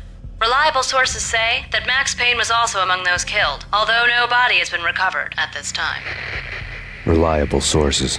That meant somebody thought the Mafia had me, didn't want the cops snooping around anymore. The body would be delivered to them barely recognizable. Case closed. Don Punchinello had the power to be that reliable source, which was no news. But his news was old news. Framing me hadn't been enough. Don Punchinello had put a hit on me. He wanted me dead, and it had been important enough for him to give written instructions to Frankie about it. Max Payne should die like a dog for the trouble he's caused. Frankie, I know I can trust you to give this matter the dedication it needs.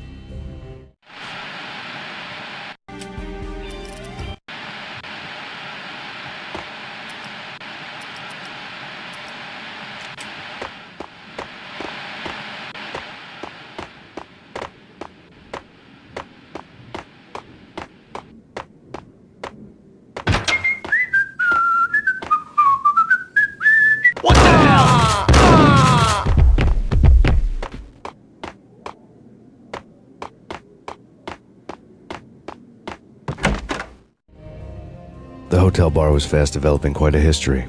True to his words, Frankie was there, having a beer. Jesus Christ. How the hell did you get loose? Got bored waiting.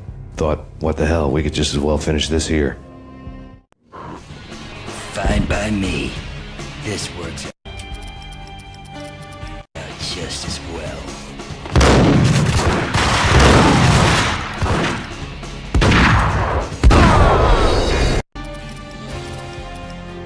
Just as well.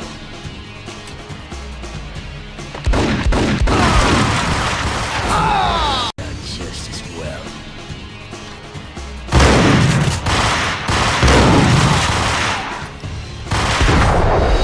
Just as well.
You've been a lovely audience.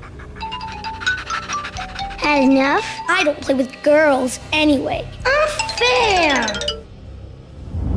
I spotted the tail as soon as I left the hotel. A big black Mercedes. I'd seen the car before. That time it had heralded impressive explosions. Vladimir was back. Bang! You're dead, Max Payne. I might have laughed if I remembered how. What's this supposed to be? Cops and robbers? Look, you want something with me? Get in line. Peace, man. Relax. You know you are a real news item. Armed and dangerous.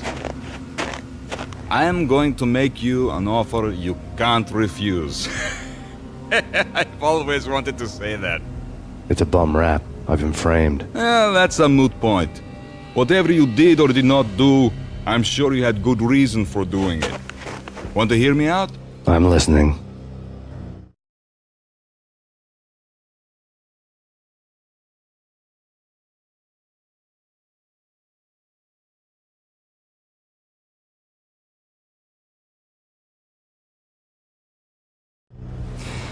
Punchinello messing with V is bad for business all around. But that's not all. There is this guy, Boris Time, used to pull jobs for him. He's the captain of the cargo ship Charon. Now the bastard turncoat has gone over to the other side, Punchinello's. The ship's loaded with high-res hardware, guns, my business. If Punchinello gets hold of that cargo, he's won and I have lost. And you'll have your work cut out for you. If you want to get to Punchinello, you'll need heavy-duty persuaders. I am just the man to get them for you. Change the ship back under my flag, maybe pop 2 in the traitor Dime's head while you're at it. Enough guns to start the apocalypse. You in or out? Let's get this show on the road. Vladimir was one of those old-time bad guys with honor and morals. Made him almost one of the good guys. None of us was a saint. The Brooklyn riverfront was a maze of rusty containers, sharp-boned cranes looming up from the snowstorm. On a night like this, you couldn't help but think of the dark army of dead men sleeping with the fishes, cement shoes in line. No Minotaur lurked in this labyrinth, but somewhere out there, on the clanking deck of his cargo freighter, the skipper of the Chiron was waiting, like the ferryman of the river Styx. What the?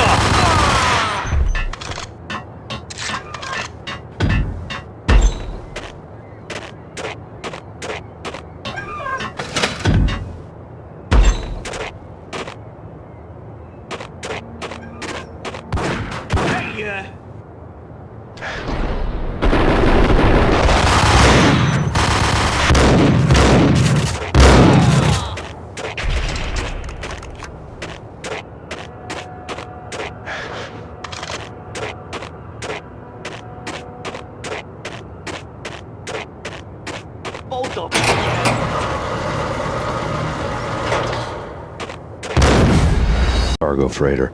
The skipper of the Chiron was waiting, like the ferryman of the river Styx.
What the?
Yo!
doubted the letter was a receipt.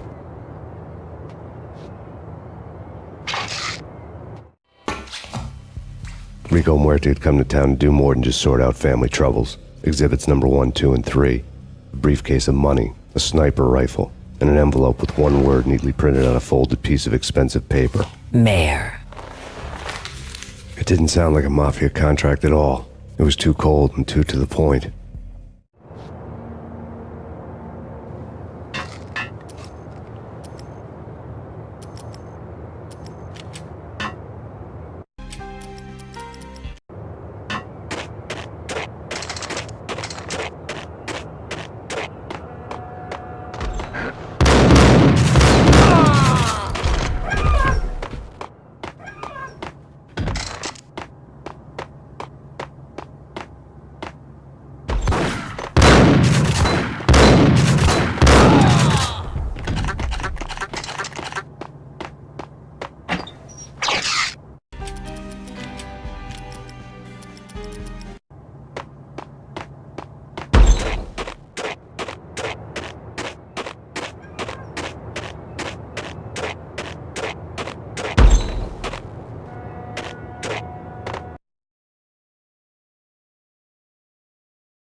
Hold it! Yo!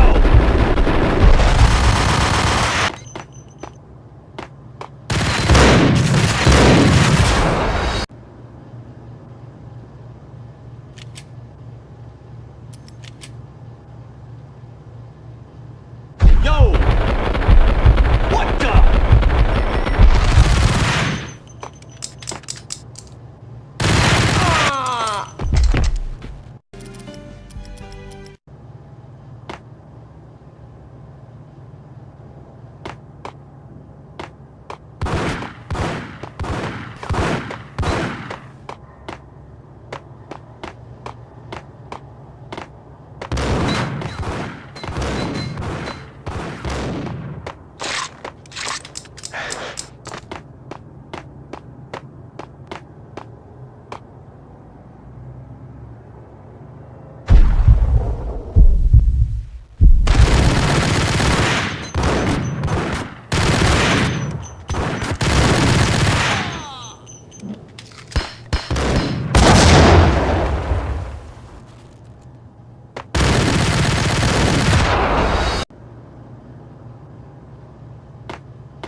Got him down!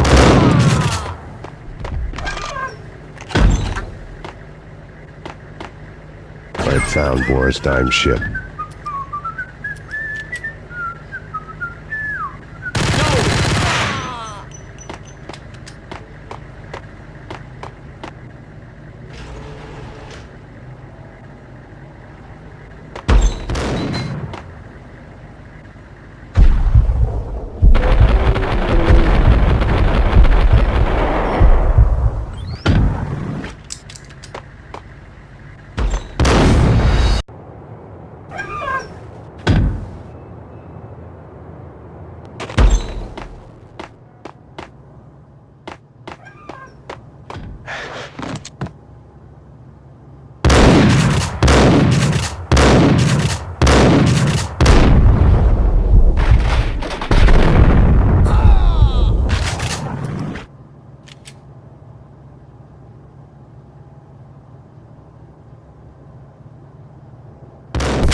I had found Boris Dime's ship.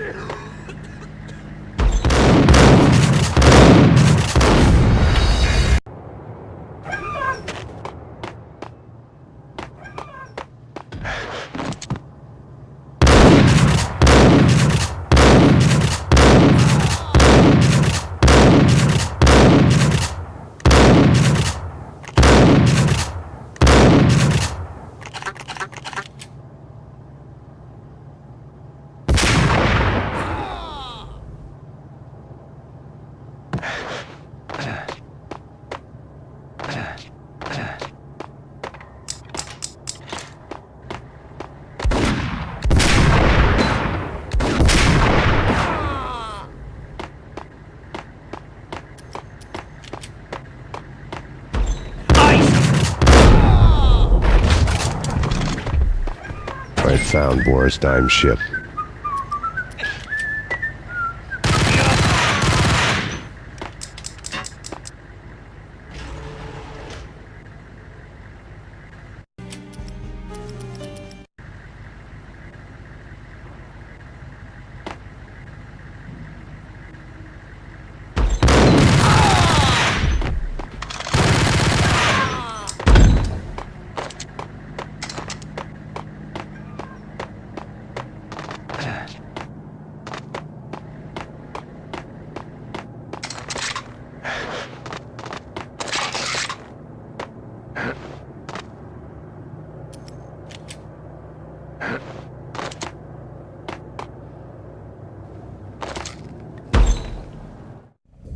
Rust had crept over the sides of the cargo steamer a long time ago.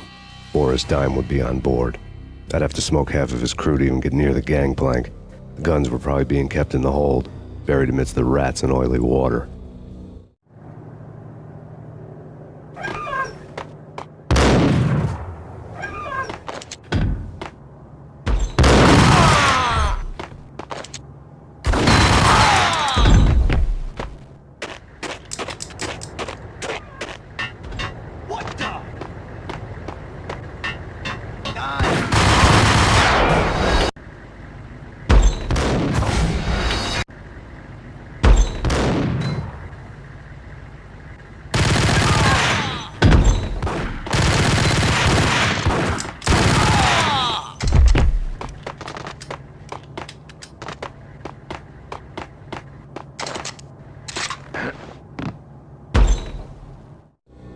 Rust had crept over the sides of the cargo steamer a long time ago.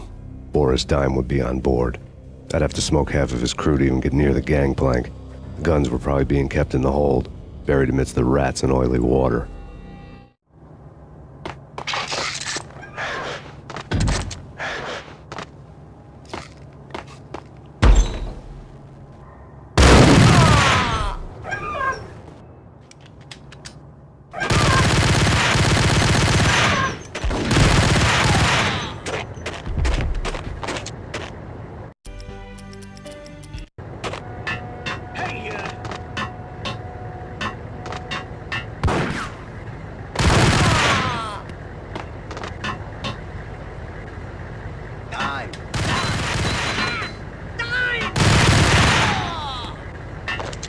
Yo!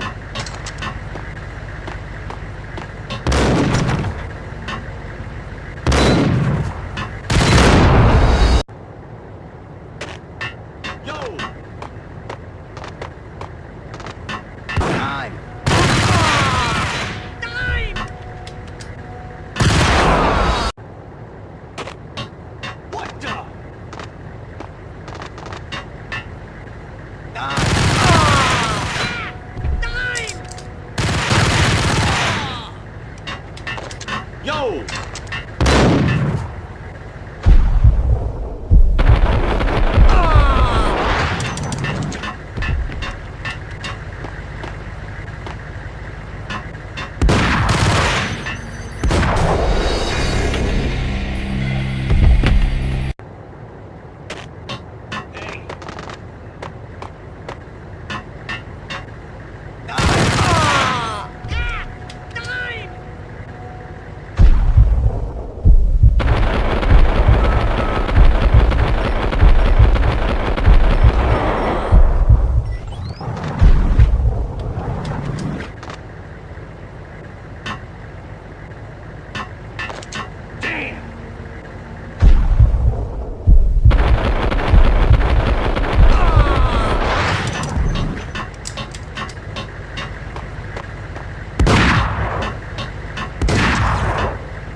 Angie, tell me, how much did Dime cost you? I bet it was more than his name. Max Payne? Right the first time. You're dead, punk. You sure you're not confusing me with Boris here? But you are right, of course. Pretty soon we should get together and have a talk. You son of a... Pissing Punchinello off was a dangerous game, but when people get mad, they make mistakes. I should know. That's where I wanted Punchinello, mad enough to trip over his own feet, preferably into a grave. Time! Time!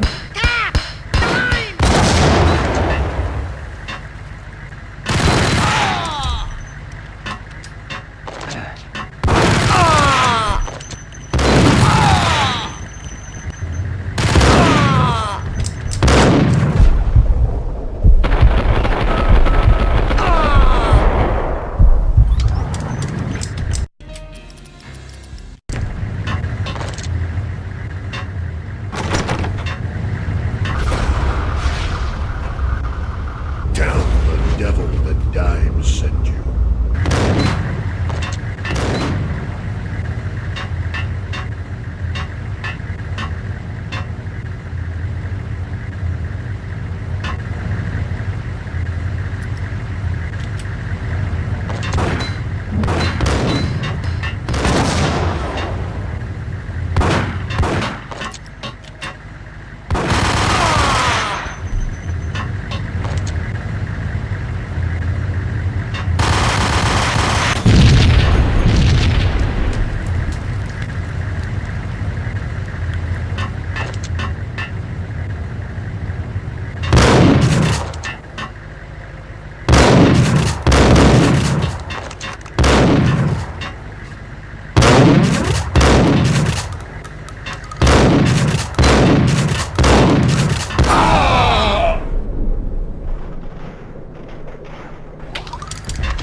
Anybody who says different is calling me a liar. Glad of you here. Collect all the guns and ammo you want. Meet me on the bridge afterwards.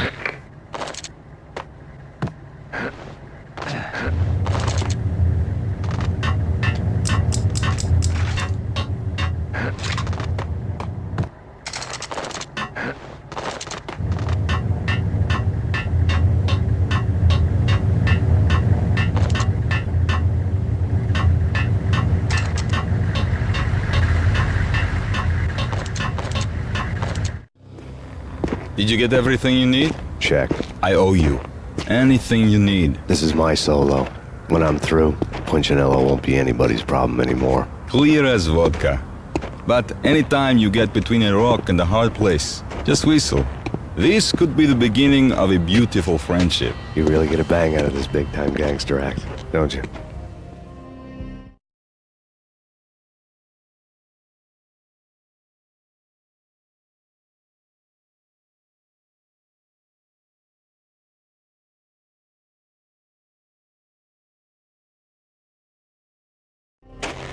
Even with all this firepower, I figured I couldn't get to Punchinello at his manor.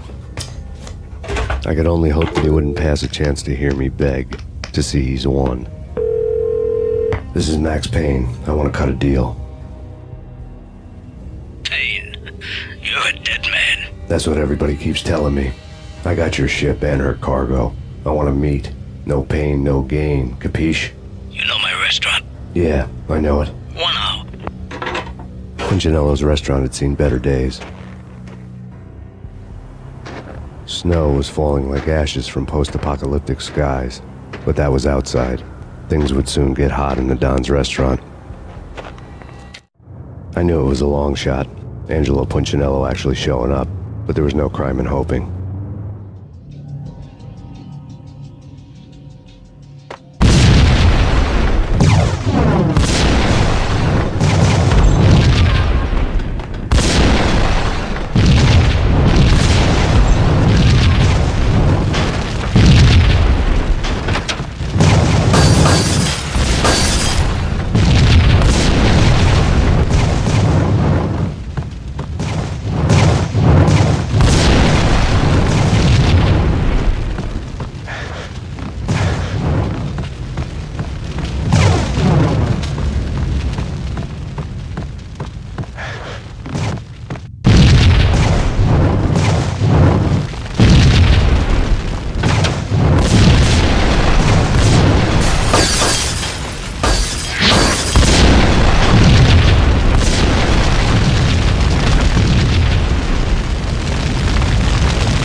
to get me. The feeling was mutual. He was trying to put out my flames with gasoline.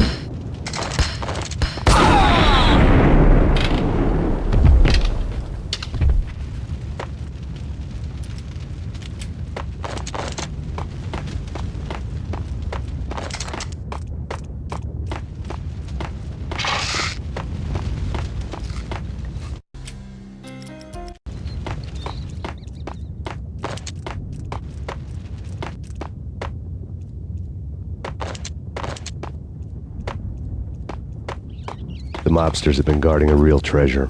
The way out of this disco inferno. There he is!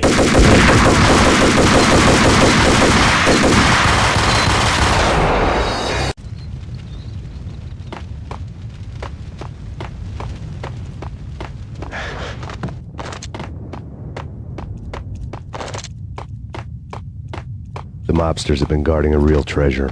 The way out of this disco inferno.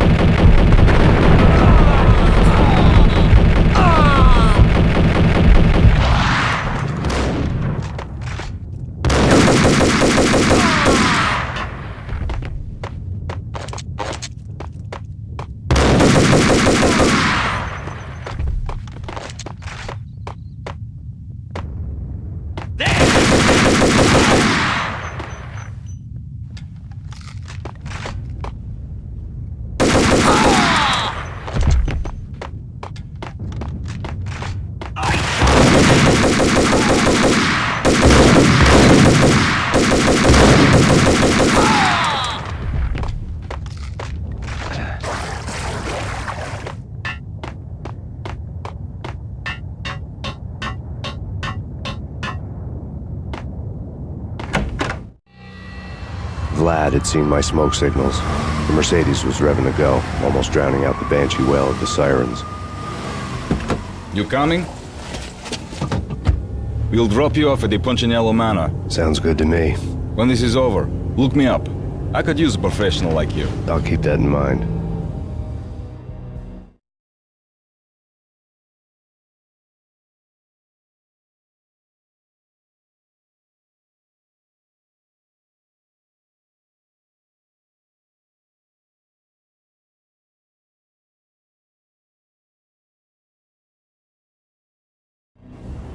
The night groaned with cold. The garden lights flickered nervously. In their light, the falling snow was dead white before the darkness ate it up. I had heard the stories. The trio were mad dogs. They'd have hung the heads of their enemies over the manor gates if the capo had only let them. Punchinello wanted pain. He'd see the pain. The trick in my situation was that there was no trick, no matter what the movies tell you. No rules, no secret mantra, no roadmap. It wasn't about how smart or how good you were.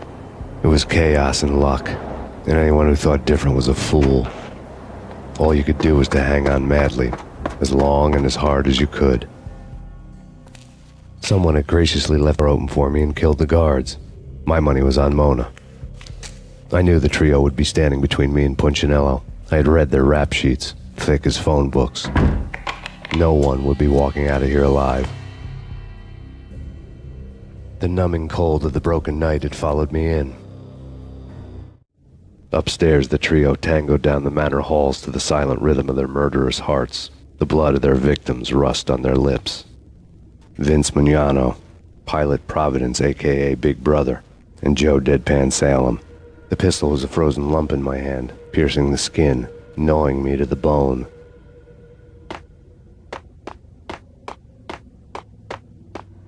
Max Payne!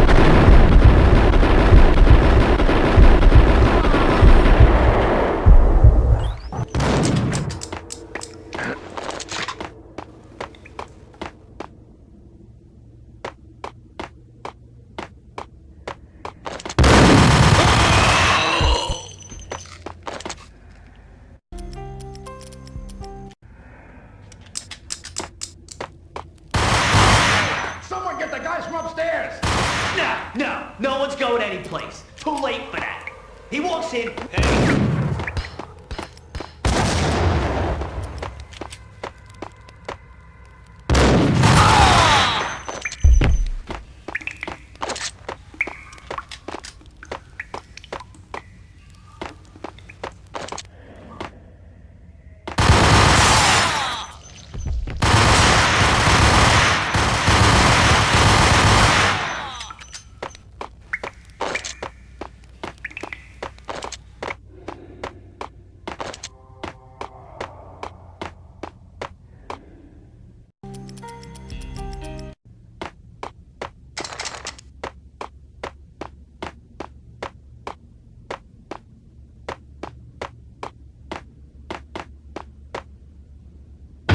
Pilot, he's here! It didn't take me long to run into the trio.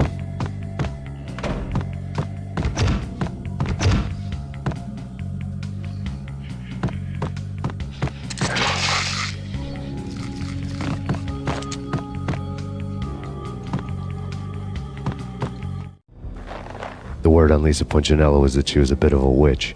The tarot cards on the kitchen table fit the picture. They weren't my kind of cards, but I was willing to take a crack at the hand Mrs. Punchinello had dealt. The first card was the Tower. Maybe that was supposed to be the Manor. It got easy after that. The devil was the master of the house, and death was me, coming for him.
One down, 2 to go.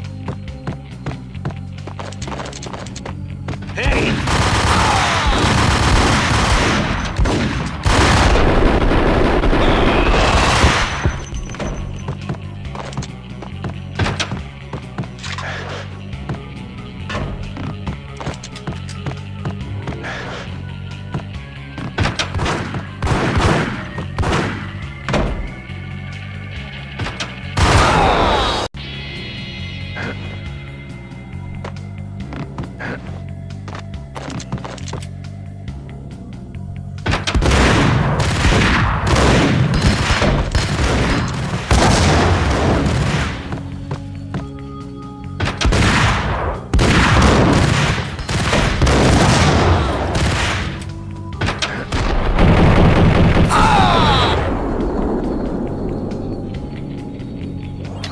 One down, 2 to go.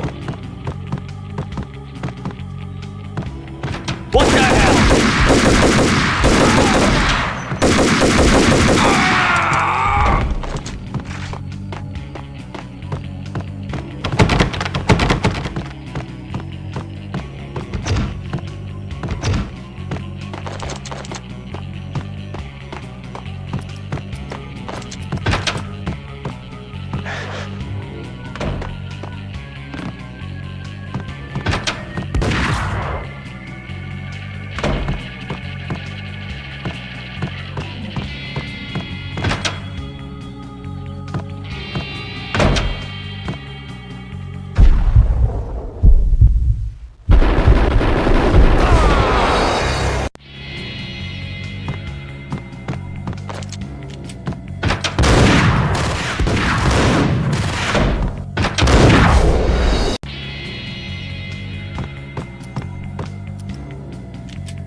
1 down. 2 to go.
Take care of him. I want him dead.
Two down, 1 to go.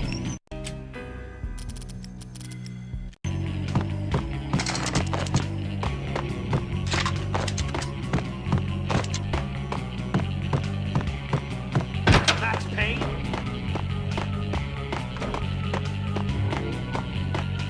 Don't stop at him! This will stop anything. Take cover.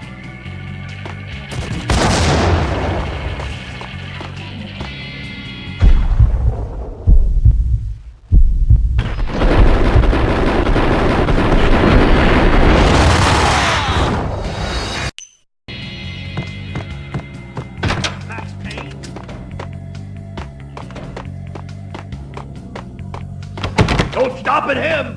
This will stop anything. Take cover.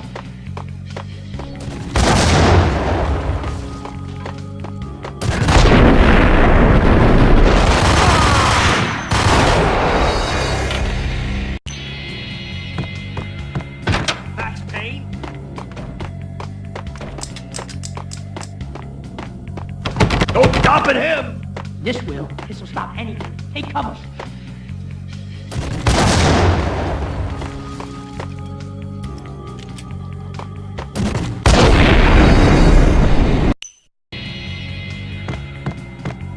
Max Payne.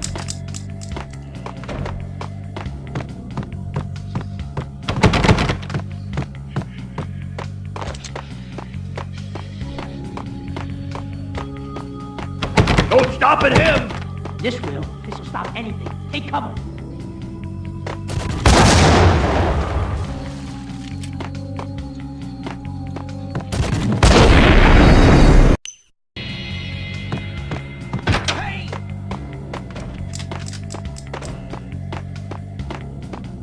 No stopping him!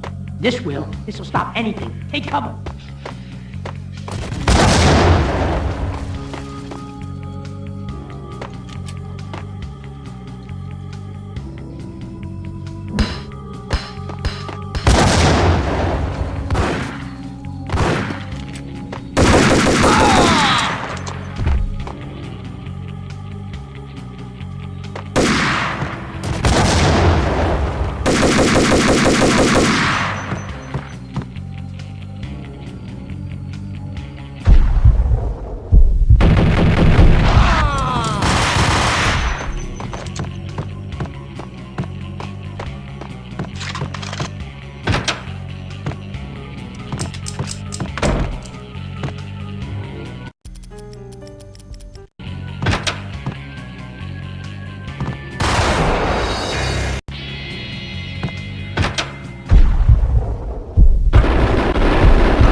For her.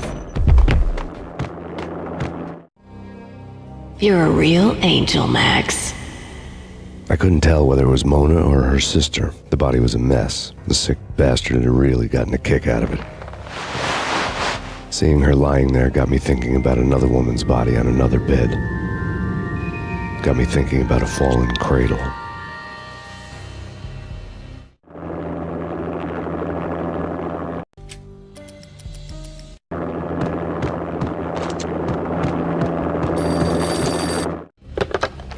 Max Payne. Talk to me. Alfred Woden. You've got company. An armed helicopter just landed on the manor grounds. You must hurry. The more the merrier. End of the road. Vince Mugnano.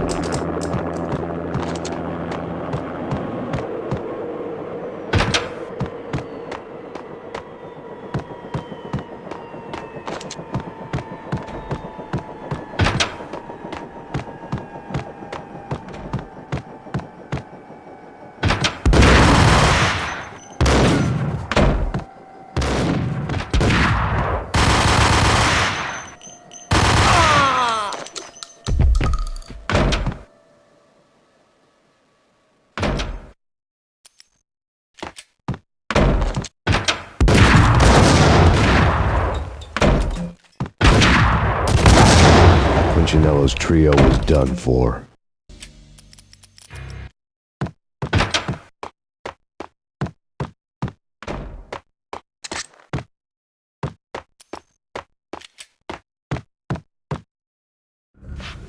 Outside my door. Hurry.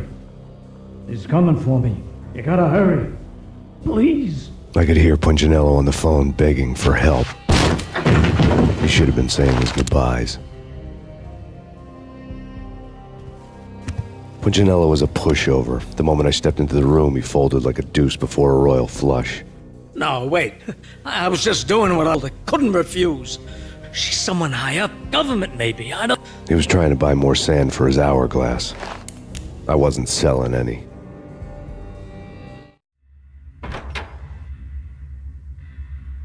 No, I told him not to...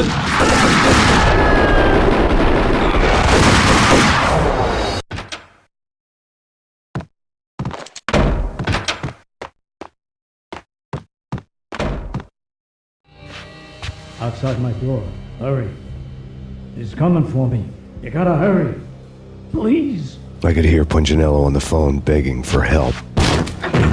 He should have been saying his goodbyes.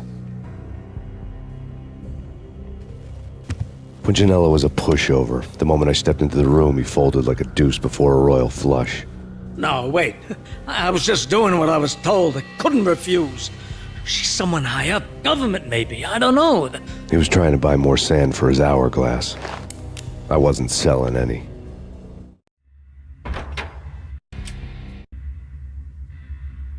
No, I told him nothing.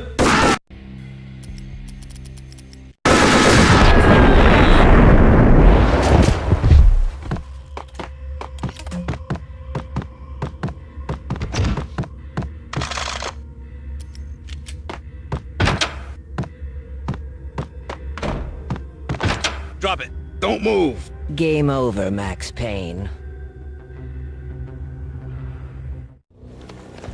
I could tell when I was outgunned. It was time to take another beating. The mystery witch was a real barracuda. Trouble on dagger heels, a smoking assault rifle in her hand, and an army of killer suits behind her. How sweet. I get to kill two birds with one stone. Sooner or later, it was going to catch up with you. Mr. Payne, it's time to show you the benefits of my brew. Be a good boy now. You'd find that Lady Luck was really a hooker. You were fresh out of cash.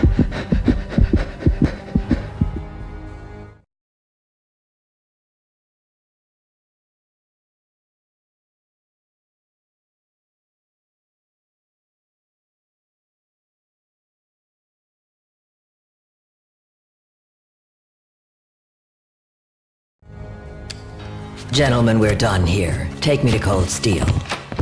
She had just given me an OD of Valkyr. I could feel green fire eating my brains. They turned to steam. They did a fade on me. I'd never had a chance. The witch had got me just as sure as if she put a gun to my head and pulled the trigger. The shadows rushed me, bruised mugshot faces hungry for revenge. They knew my weak spots and closed in for the kill. The floor turned into a vortex of green blood. I fell. Flesh of fallen angels.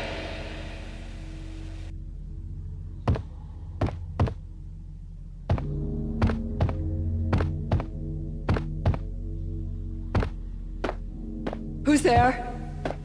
Max? Max, is that you? Max? Where are you, Max? Please. No, please, Max, no. I'm sorry. Please don't, Max, no. Please. Max? Where are you, Max? Please. The letter was staring at me. There was something disturbingly familiar about the letter before me. The handwriting was all pretty curves. You're in a graphic novel. The truth split my skull open, a glaring green light washing the lies away. All of my past was just fragmented still shots, words hanging in the air like balloons. I was in a graphic novel. Funny as hell. It was the most horrible thing I could think of. Bartender is shiny stuff and dreams are made of stooped necromancers. He sings like a banana wrist, having strayed too close to the constellations on their shaved skulls.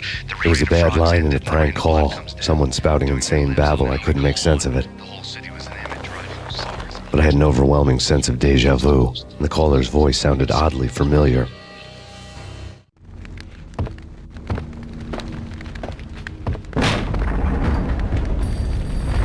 The weird piece of paper looked dangerous.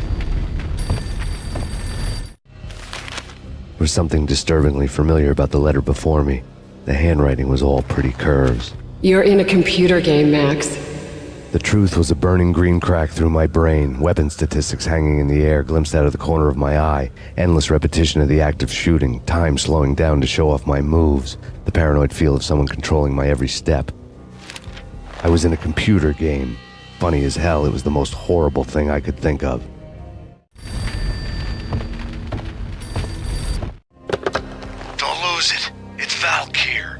drug. Snap out of it. Try to remember. It was a bad line in a prank call. Someone spouting insane babble. I couldn't make sense of it. But I had an overwhelming sense of deja vu, and the caller's voice sounded oddly familiar.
You killed her!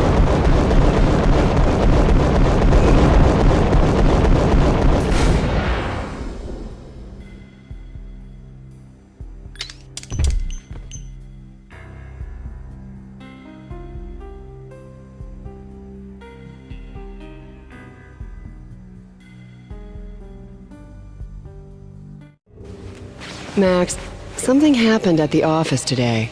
A strange memo. Something about Vikings. Honey, I gotta run. You can tell me all about it this evening. Have a nice day, darling. The bullet holes were rubies on her chest, blood glowing on her ivory skin. She was so beautiful. The killer was smiling. The flesh of fallen angels.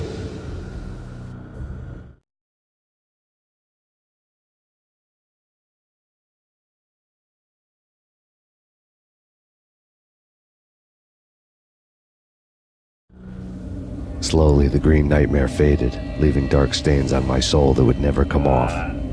I felt like flatlining. I was all shook up.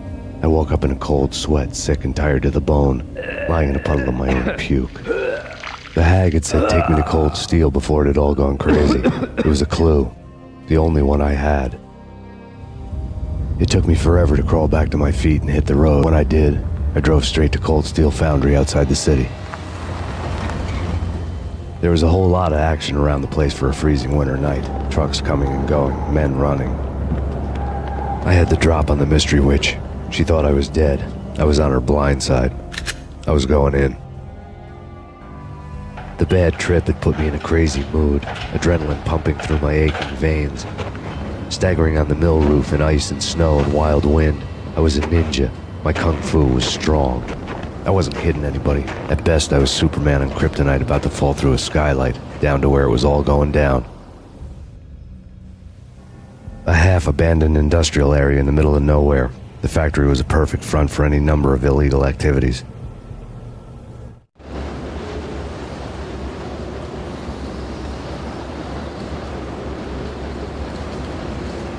In the belly of the plant, molten metal boiled and bubbled like a witch's brew.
record-breaking killer storm.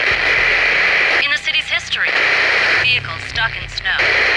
Heavy snowfall. Forecast shows severe weather is expected to continue. Out in the night, snow confetti over the devils. The storm was anything but over.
Can you believe it?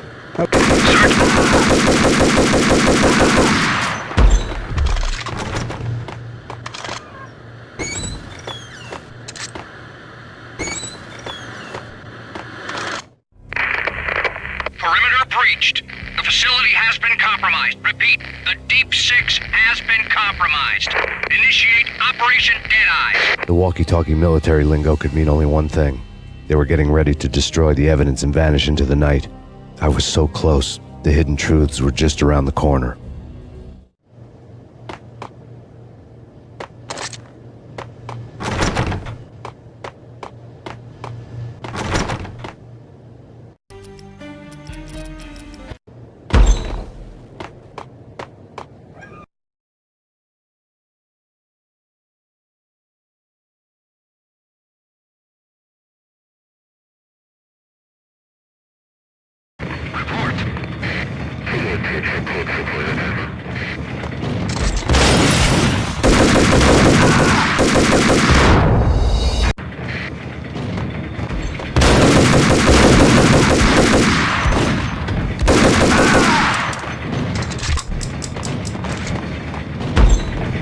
Folder on the table.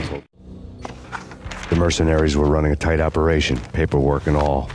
Merchandise missing again. A chemist had tried to smuggle it out for his own private party. Locked him up in cell B7 in D6's old test facility to wait for proper processing. I was close enough to hear the secrets, just beyond the next doorway. Grim tale.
monitor showed me the way.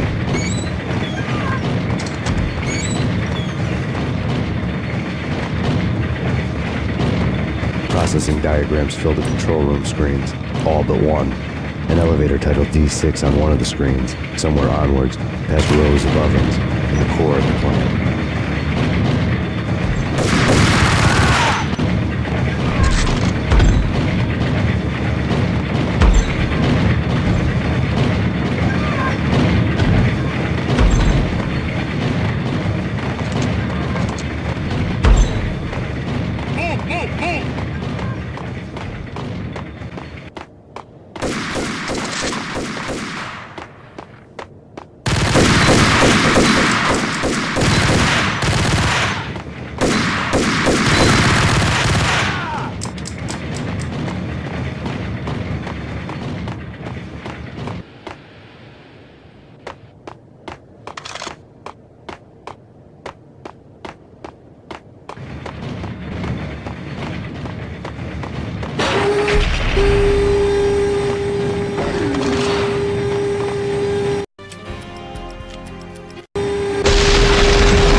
go, go!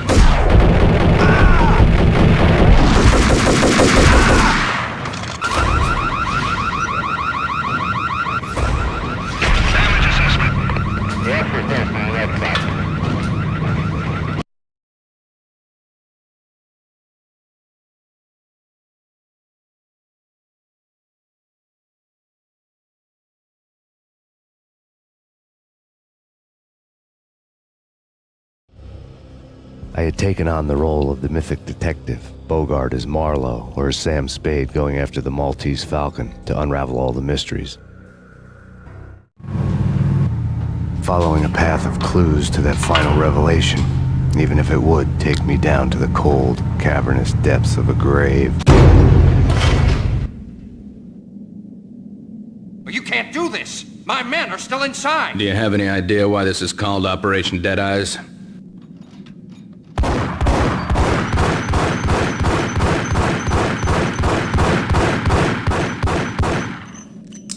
I think he's dead already.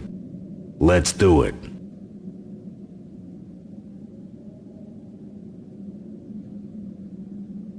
Attention all personnel. The self-destruction sequence has been initiated. Evacuate the complex We've got company. Repeat. The self-destruction sequence has been initiated.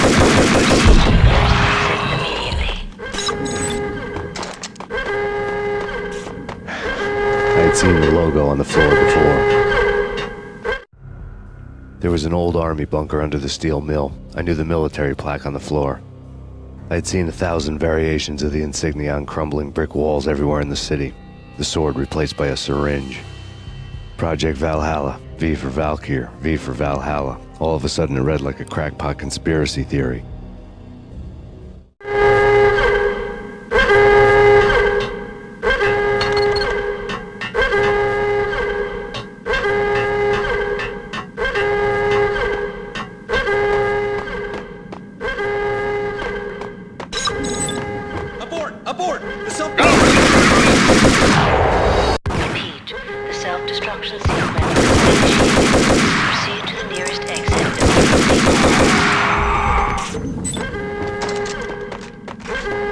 I had seen the logo on the floor before.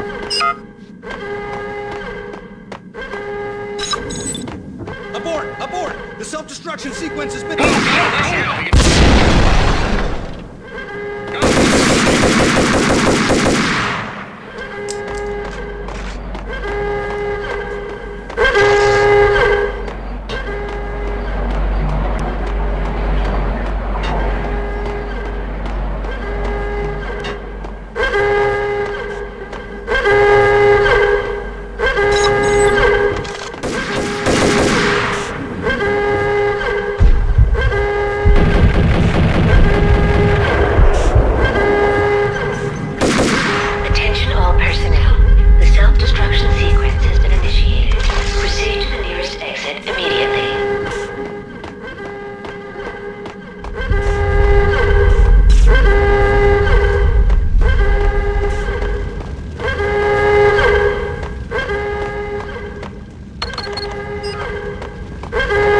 Like everything else in the Valkyr case, the door code was a mystery to me.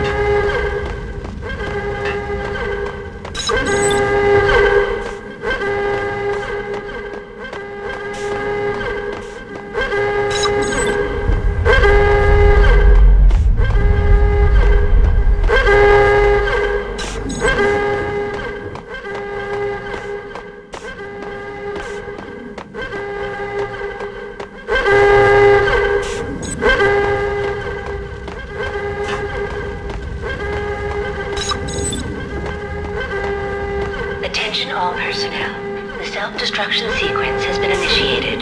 Proceed to the nearest exit Chemist had been using the workstation when he died. The half-life of the lab rat had ended online, his password blinking on the screen. 665, neighbor of the beast.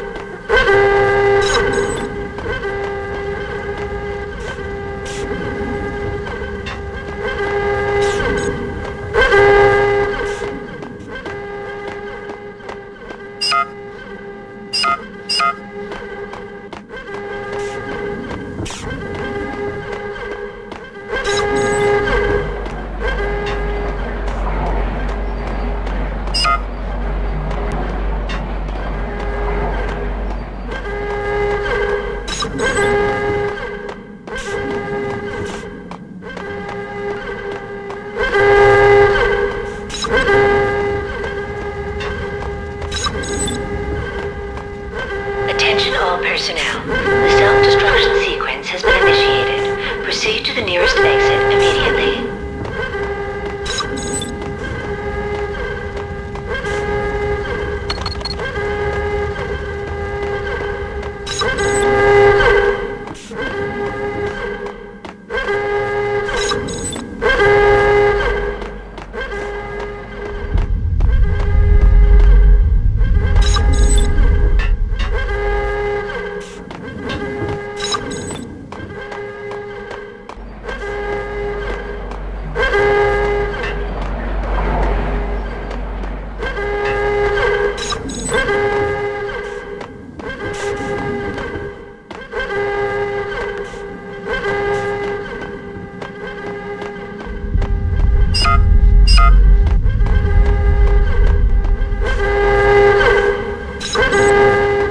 Attention all personnel.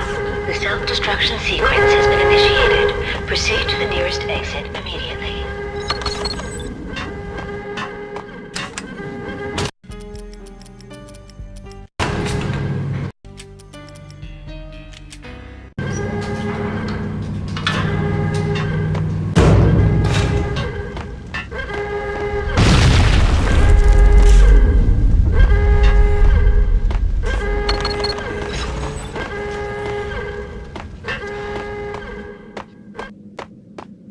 In here! Hey! Get me out of here! I'm innocent! There! Let me out!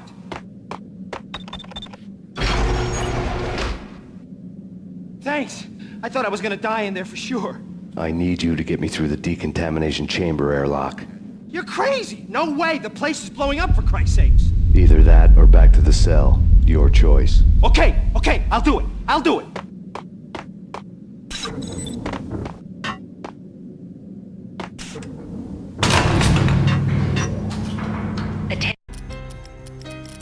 Attention all personnel. The self-destruction sequence has been initiated. Proceed to the nearest exit immediately. We're dead!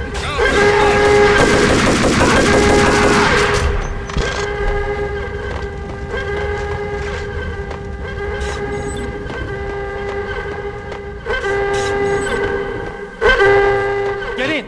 I'll punch you through! You did a bad thing. Bad.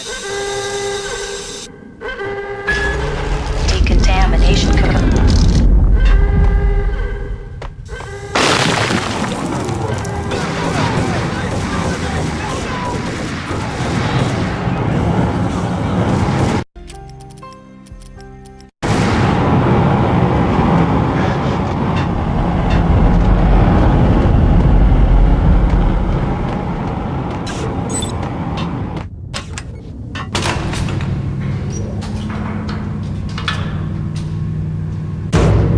I was caught in the middle of the deadly web that was the Valkyr case.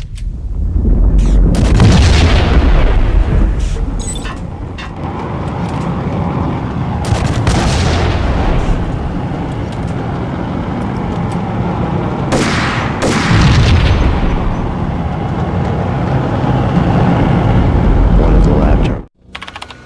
Top secret. Project Valhalla. U.S. Army. Yggdrasil Network. Valhalla.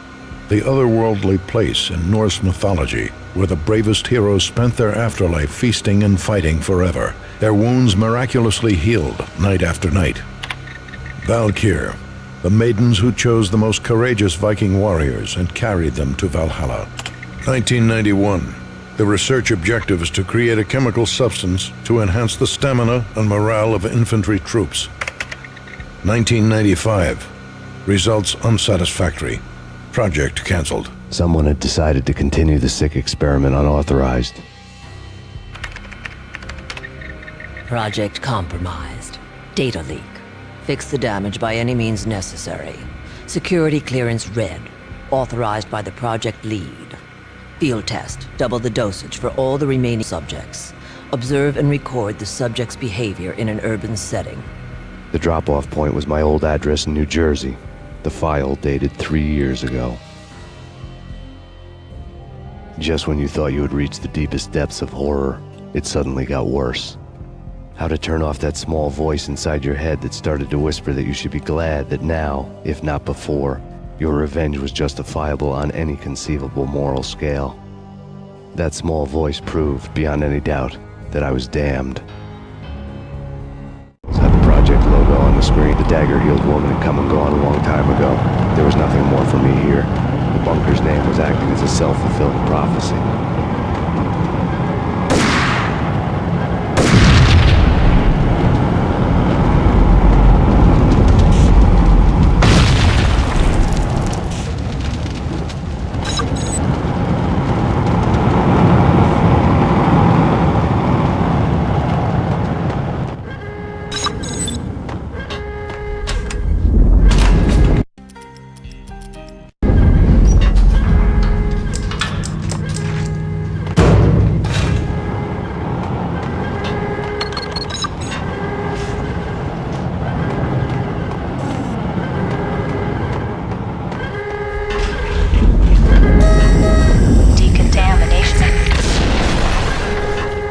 Self-destruction imminent.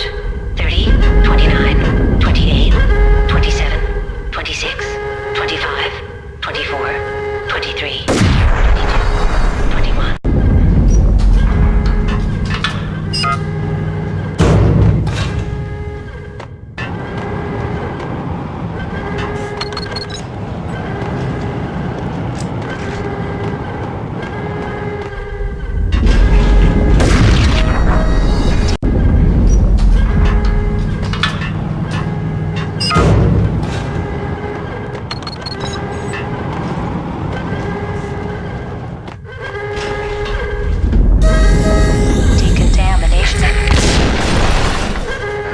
Self-destruction imminent. 30, 29, 28, 27, 26, 25, 24, 23, 22, 20, 19, 18, 17, 16, 15, 14, 13, 12, 8, 10,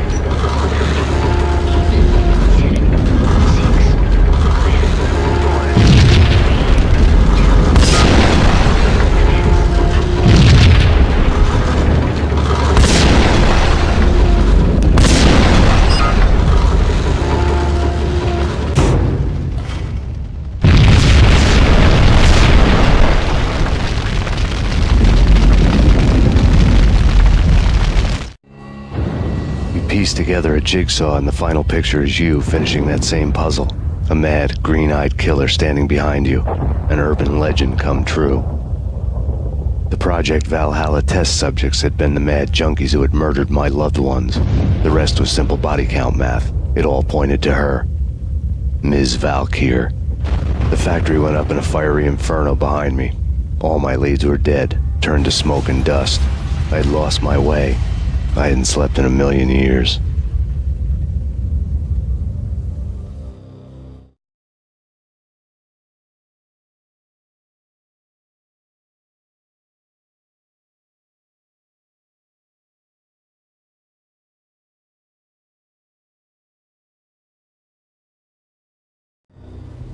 I felt thin as death. I've been living on an endless supply of week-old donuts. They were fuel for this crazy furnace inside my head. I couldn't remember when I had last seen the sun. I was on a permanent graveyard shift. When the darkness fell, New York City became something else, any old Sinatra song notwithstanding. Bad things happened in the night, on the streets of that other city, Noir York City. I was in an all-night diner, downing cup after cup of coffee that tasted like engine oil, when a new message from BB got me back on the killer track. What the hell happened at Roscoe Street? Maxie, I'm going out on a limb here. We need to talk this through, come up with a plan. 2:30 a.m., the Choir Communications Garage. The more I thought about Alex's murder and the frame-up, the more it felt like an inside job. I should have seen it coming. BB had sold me out, and now he wanted to finish what he'd started. The garage was dead. BB showed up in his tailor-made suit, gold watch, and cufflinks to match, all way beyond a cop's pay. Maxie. Oozing suave charm, he was guilty as hell. What the hell does BB stand for anyway? Backstabbing bastard? Come on, don't be like that. Have a cigar. I don't smoke. Maxie, you have no idea how big this is. It's huge. You have no idea. I think I do. You're a bribe-taking bent cop who sold out his partner. Those mobsters in the subway were a dead giveaway. Hearts. Bet it was exactly like this with Alex. Up close and personal. You can't win this one, Max. No, but I can make damn sure none of you do either. BB turned out to be another cardboard cutout bad guy.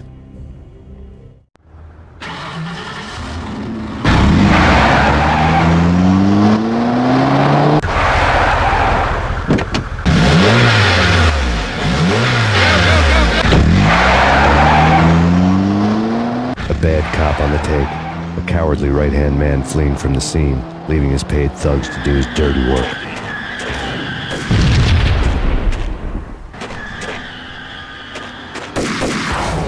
Thugs to do his dirty work.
Hold it!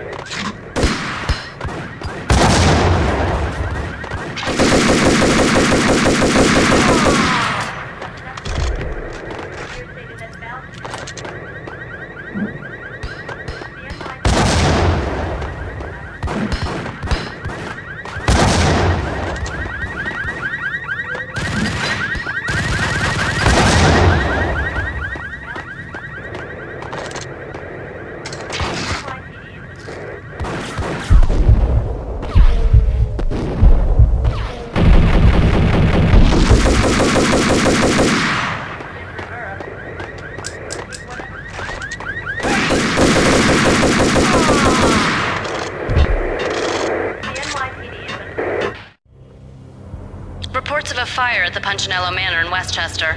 The manor is the home of Angelo Punchinello, the alleged head of the Punchinello crime family.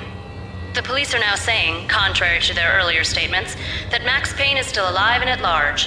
He continues his vendetta against the Mafia, of which this last act of arson is attributed to. I had no recollection of setting any fires, but I did remember the flames.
The payphone started to ring.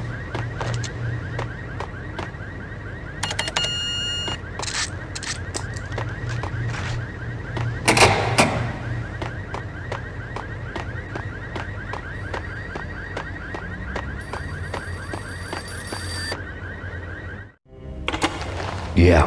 Max Payne? Whatever does it for you. This is Alfred Woden. I can give you the name of your enemy. Come to the Asgard building presently. We are expecting you.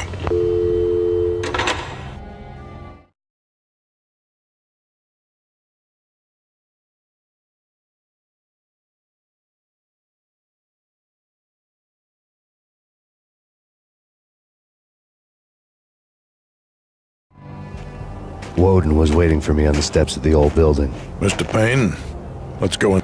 The others are anxious to begin. The others? Despite the general misconception, this building actually predates the City Hall by 2 years, thus being the oldest municipal building still in use here at the foot of the Brooklyn Bridge. No kidding. The old man played tour guide as he led me through a dark, domed hall. The answers I was after loomed large ahead. Mr. Payne, I would like to introduce you to my colleagues in what we call the Inner Circle. You've been watching too much X-Files. You have seen the files on Project Valhalla. We can fill the gaps, provide you with the information missing from those files. We were all involved in the early stages of the project during the Gulf War. What's the catch? We would very much like to blow this thing wide open, but our hands are tied. Her name is Nicole Horn. She was the key figure in Project Valhalla. Funding was discontinued. She simply refused to quit. She knew exactly what she had in her hands. Nicole Horn is the president of Acer Corporation. She has more than half the city in her pocket. This must be kept under wraps. If you try to go public with this, we will deny any knowledge. We need you to take her out. Afterwards, we can protect you. Make all the charges go away. That was the cue for the killer suits to kick in the doors and swarm inside. It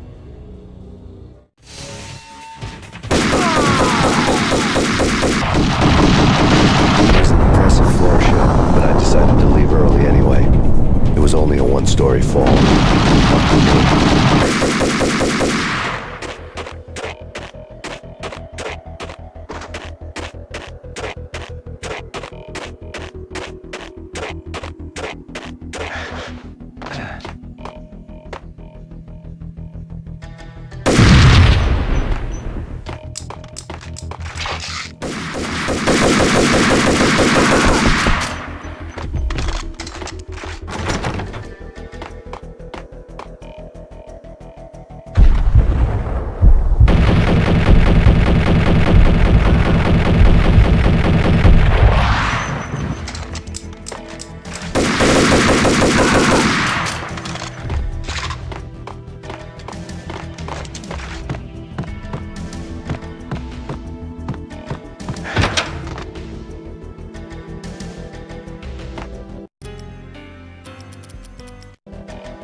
One of the monitors showed what was left of the inner circle.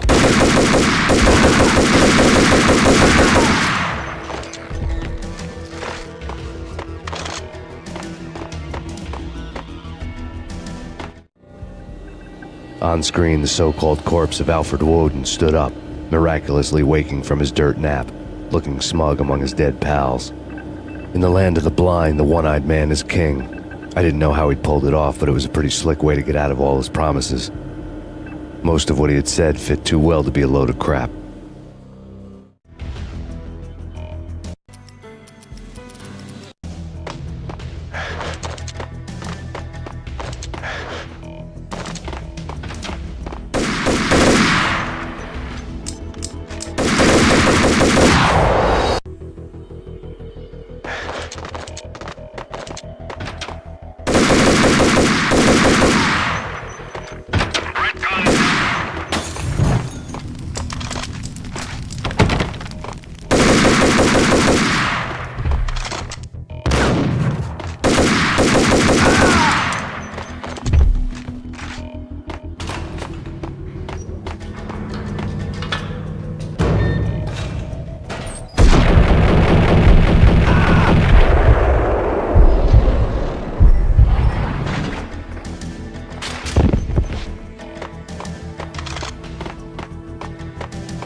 Hostile.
And what is your answer to those saying that he is actually providing a service long overdue to the city? Dave nonsense has gone too far. He's out of control. It must stop. He will be stopped. That was Deputy Chief Jim Rivera from the New York City Police Department.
videotape lay on the desk.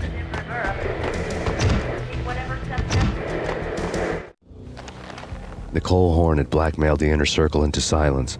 The tape came with a curt extortion note on a piece of expensive paper. I remembered Candy Dawn taping her clients in action on the side, selling the tapes to the highest bidder.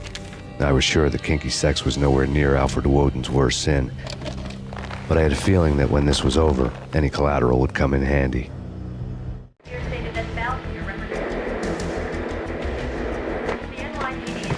Woden had left me a present. Woden had taken care of my mission preps with military precision. The critical areas in the Acer Corporation headquarters blueprints were circled in red. The president's office was at the top of the building, right below her penthouse suite. The elevators were controlled by a security computer, part of the mainframe located underground below the building. The high-rise was sealed as tight as a sci-fi fortress.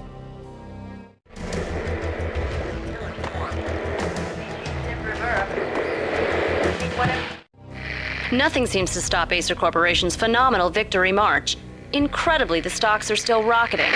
Worried experts already see a danger in the company's success. Some have gone as far as to say that Acer Corporation is about to become an even bigger monopoly than Microsoft ever was.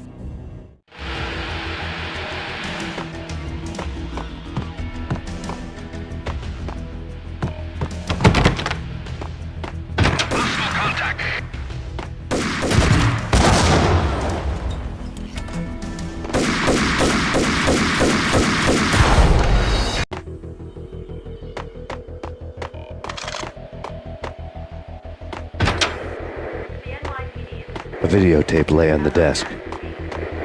Woden had left me a present. In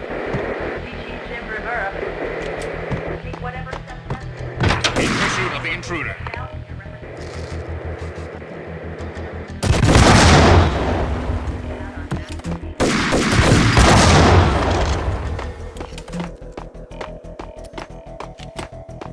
Moving to the danger area.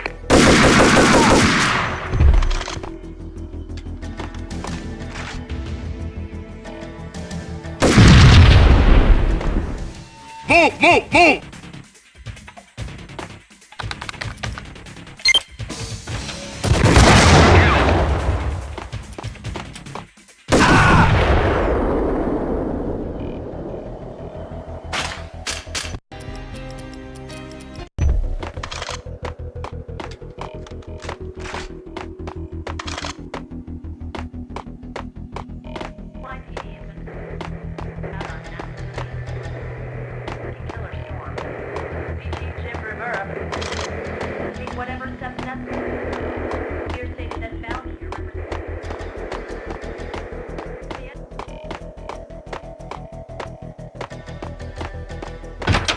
In pursuit of the intruder.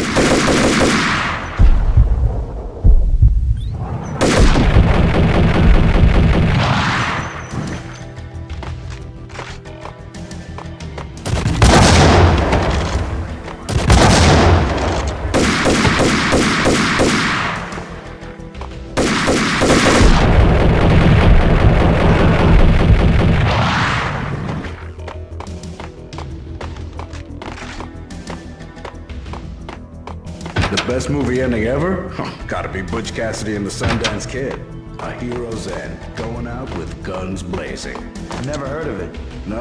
Okay, newer stuff then. The Usual Suspects, where Spacey walks out of the police station and suddenly loses his limb. Or hey, Seven, where Brad Pitt gets to that head-sized blood-soaked cardboard box.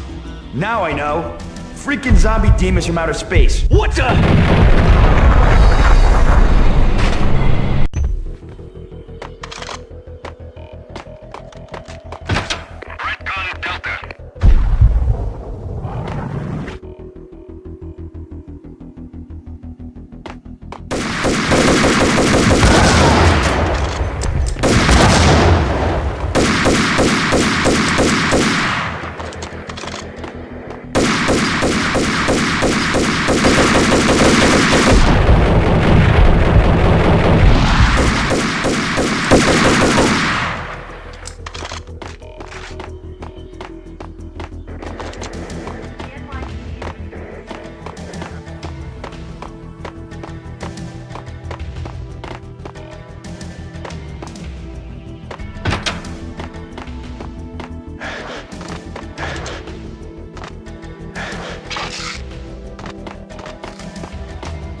The best movie ending ever?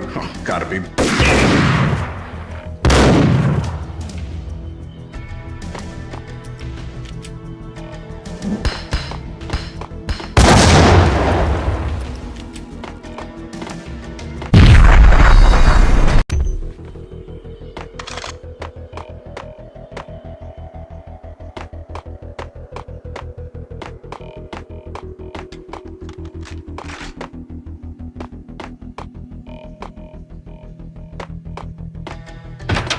In pursuit of the intruder.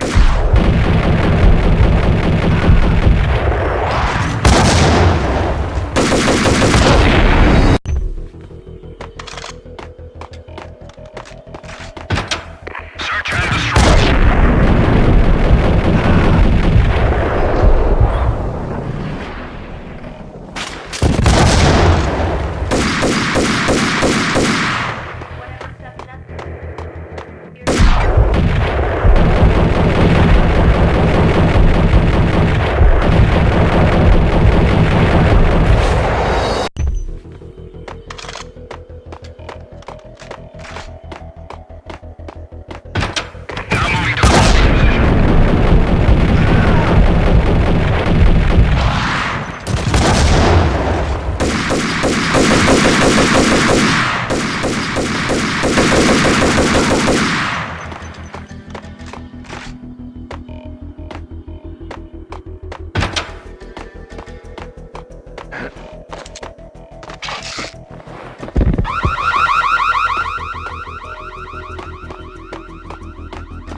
The best movie ending ever?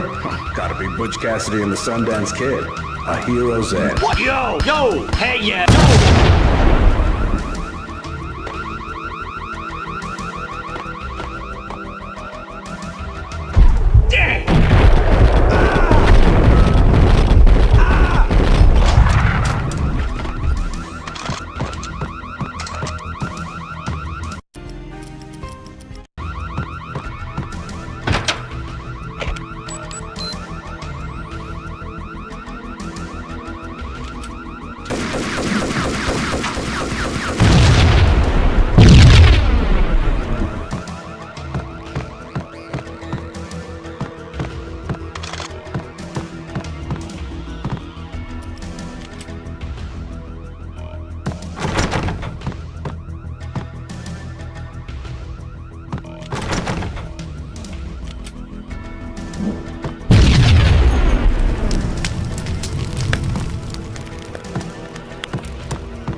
I had dreamed of revenge. Those dreams were always nightmares, of coming close and then failing.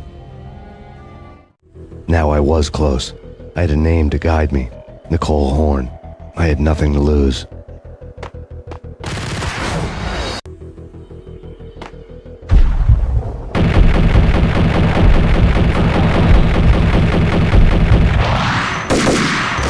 The inner circle had quite a track record.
Project Valhalla had not been the only thing the Inner Circle had been involved in. There were rows of cabinets full of files. The Serpentine Secret Society went back a long way, always pulling strings from the shadows. I couldn't say I was sorry. Woden's move in some Byzantine power game had cut the Circle's membership roster to 1. The old man wanted me on cleanup duty. It was my mess, too. Track record.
CIA, FBI, you've seen one, you've seen them all. Sure, good for a practice run. Max Payne located.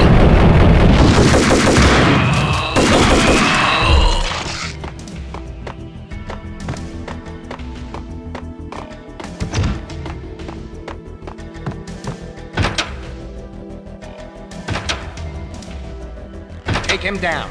Shoot to kill. Let's finish this.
Mine wasn't the most original approach to the problem. It wasn't as if it hadn't all been done before. An eye for an eye, the first principle of revenge.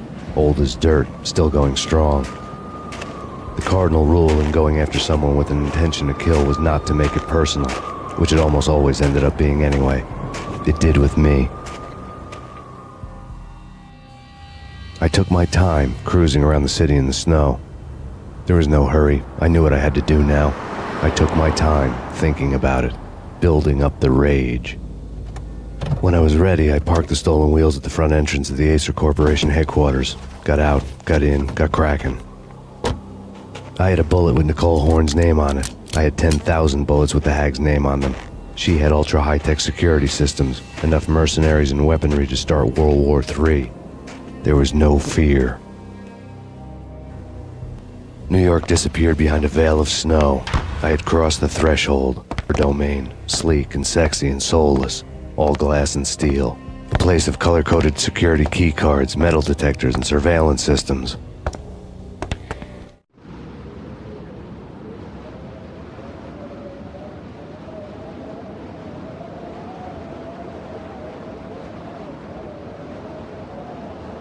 Colder than a walk-in fridge. Cold as a gun.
Mona, looking good.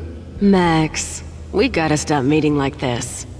It will be a cold day in hell before I let a narc cop stop me. Miss Sachs, do your job. Relax, you're a nice guy. I don't kill nice guys.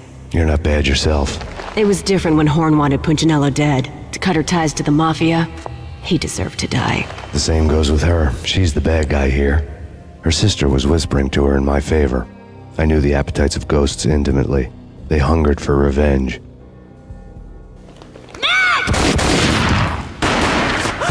No! A gunshot boomed and she fell down in slow motion. She was a nice girl, not really a stone-cold killer. And now she was stone-cold dead. Like religious fanatic samurai, Horn's private army was coming at me.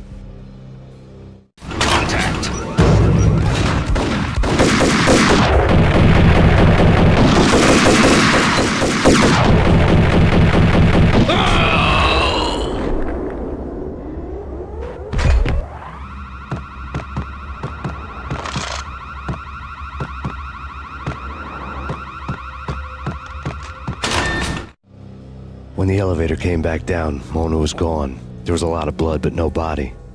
Something clicked for the final time. My mind had never been so clear, as if somewhere high above the storm clouds were already gone, cold stars blazing from the black skies.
Action movies, and I'm talking about the coolest of the cool.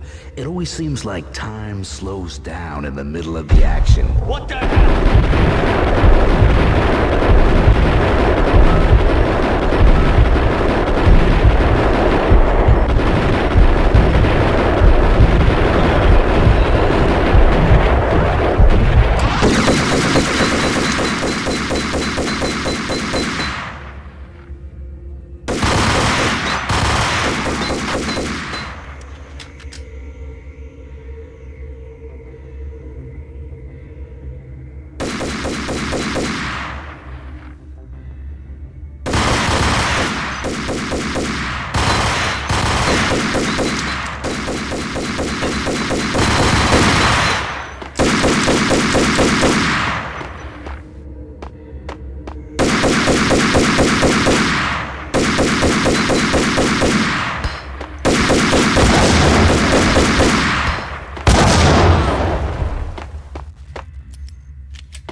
action movies, and I'm talking about the coolest of the cool. It always seems like time...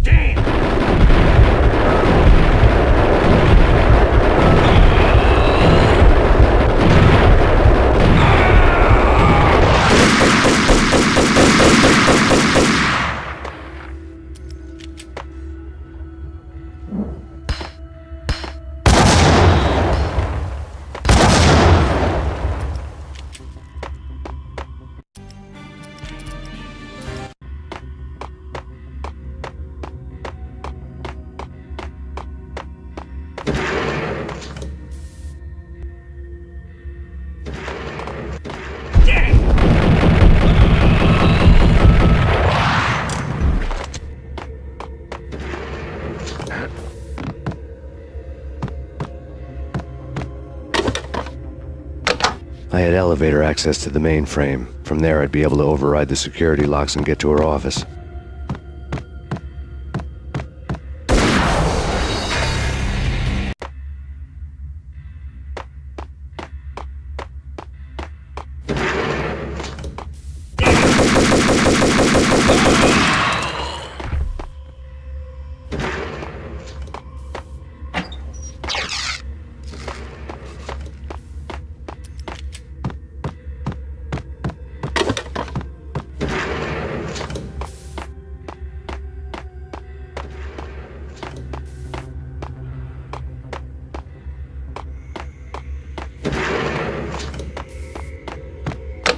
I had elevator access.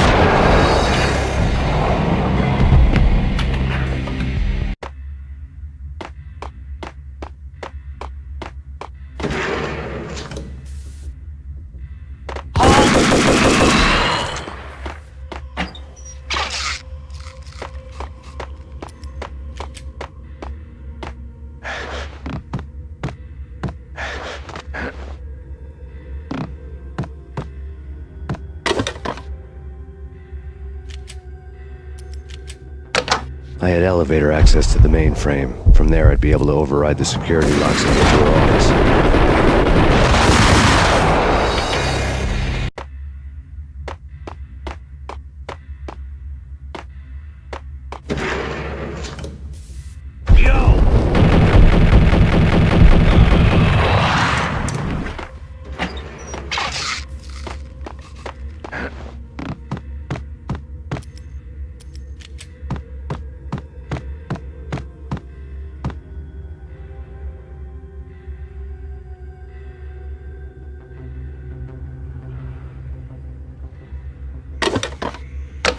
I had elevator access to the mainframe. From there, I'd be able to override the security locks and get to her office.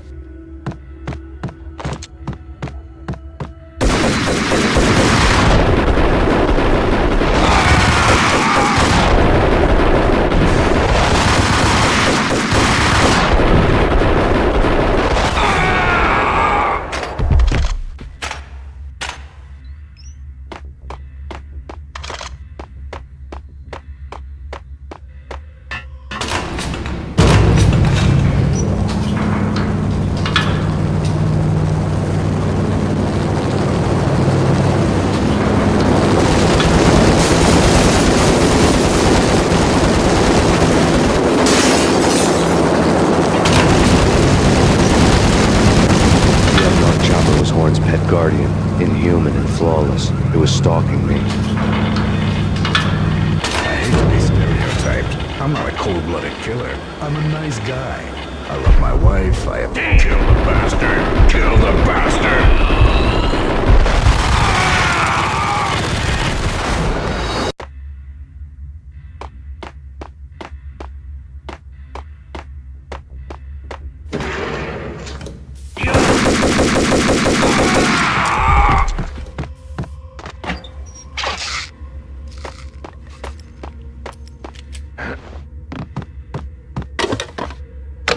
I had elevator access to the mainframe. From there, I'd be able to override the security locks and get to her office.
flawless. It was stalking me. I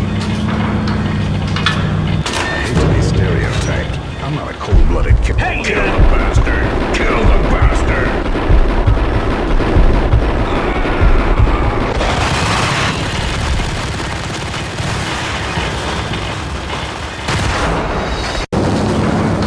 The unmarked chopper was Horn's pet guardian, inhuman and flawless. It was stalking me.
lots were now offline. All bets were off. The elevator would take me all the way.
All Horn's locks were now offline.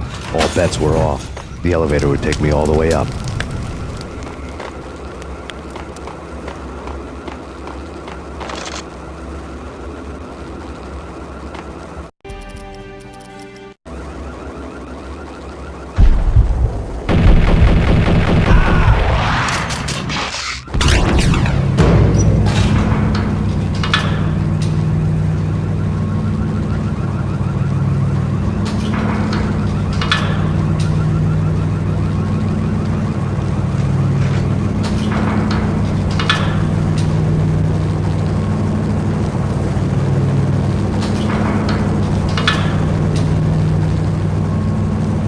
Seen from this height, the night seemed to stretch on to eternity. A hint of desperation had crept into the snowstorm, as if it was trying to get it all out before the end.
contact.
Horn's personal computer. Next to the printer was a neat stack of expensive paper. Hacking through Horn's computer would have unearthed files of criminal plans, strategies for world domination, spy helicopter reports, illegal wiretap recordings, internet porno, all of the above. Take your pick. I really didn't care anymore. I had seen too much of it already. It was on.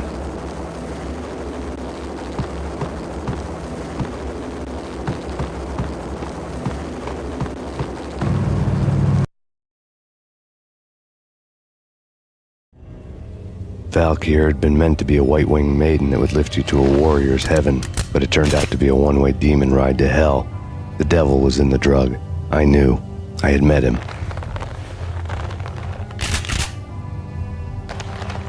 And now I was gonna kill her, the queen of the underworld who had tried to lift herself a bit closer to heaven with her drug money. No begging, no bribes. She knew better. Honor among killers, we who were about to die. Both of us knew how this would end, in pain and suffering. All this because your wife stuck her nose into things that were none of her business. The cops were coming to take me away. The sirens were like a bad conscience I couldn't shake. It's ridiculous you've made it this far. You won't be alive when they get here. Stop him!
waste of time. The deaths of your wife and daughter were necessary. Inevitable. It is done. You cannot bring them back. Nothing you do will make it any better.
Max Payne, you are fighting a losing battle. You cannot survive this. You will die. Stop.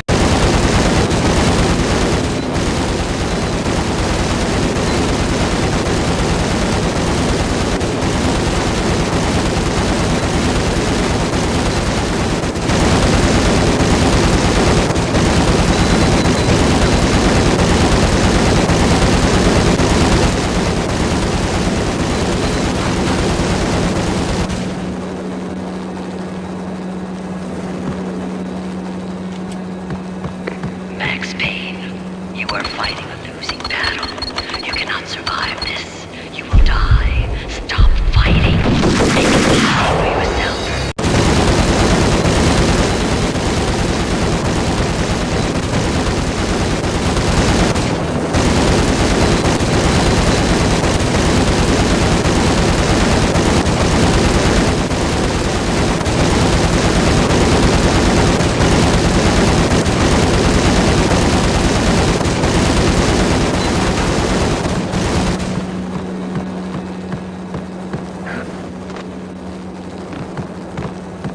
Max Payne, you are fighting a losing battle. You cannot survive this. You will die. Stop fighting. Make it easy.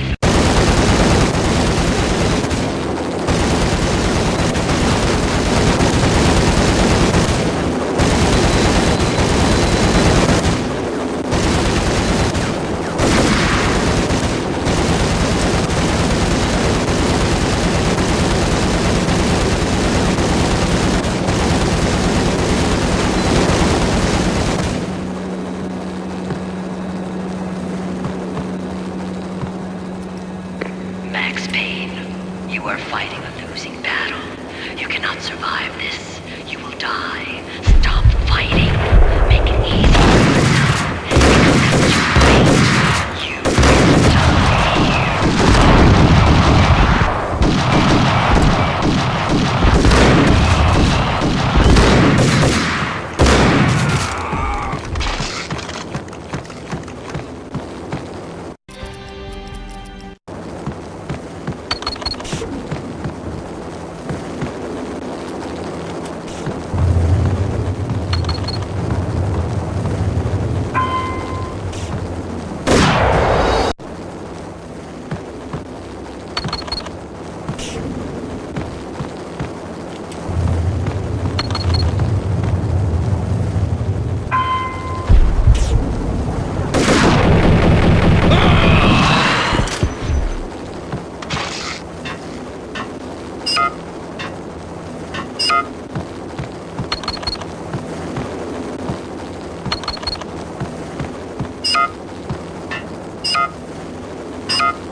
assistance. Only death will set you free from your pain. Accept it. Surrender. Give up.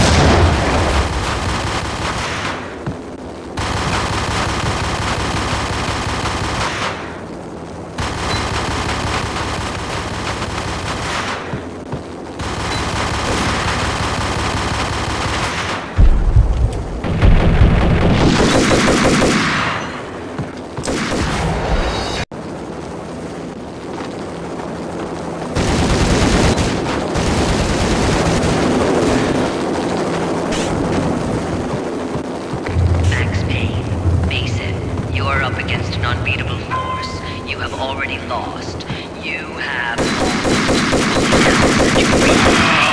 Accept it. We have him in the North Lounge. Send us assistance.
of here as soon as the wind dies down. Don't like the look of that mast.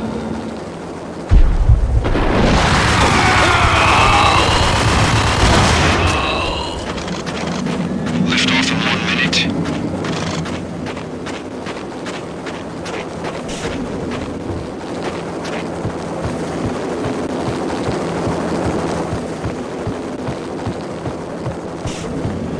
Lift off in 45 seconds.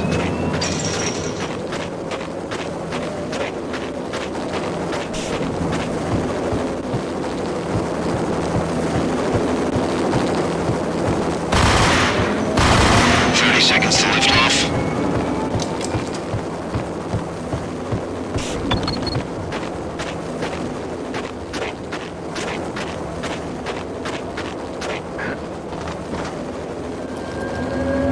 Seconds to lift off.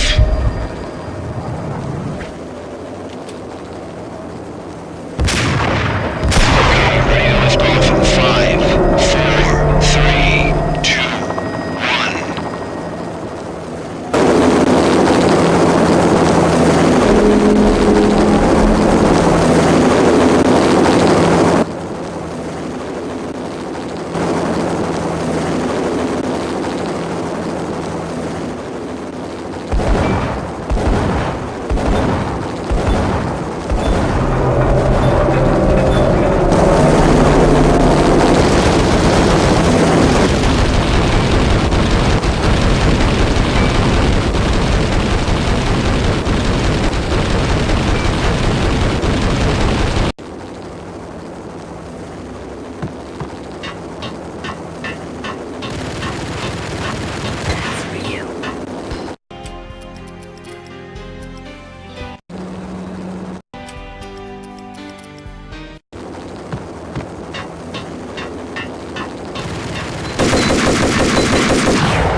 Roger that.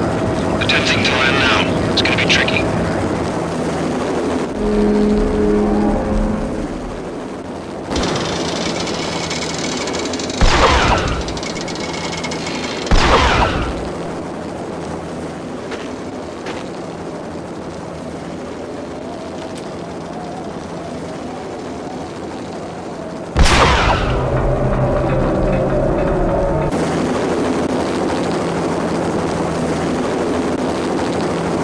She's on board. We're out of here as soon as the wind dies down. Don't like the look of that mast.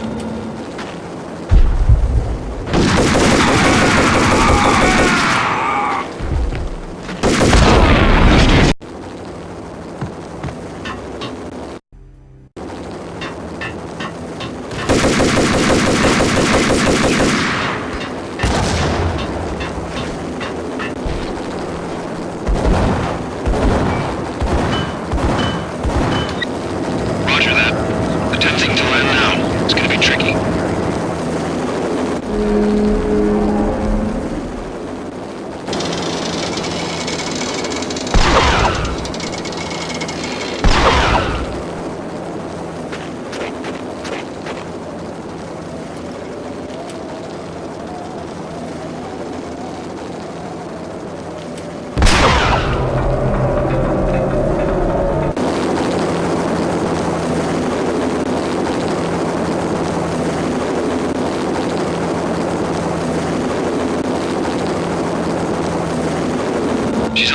we're out of here as soon as the wind dies down. Don't like the look of that mast.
As soon as the wind dies down. Don't like the look of that mast.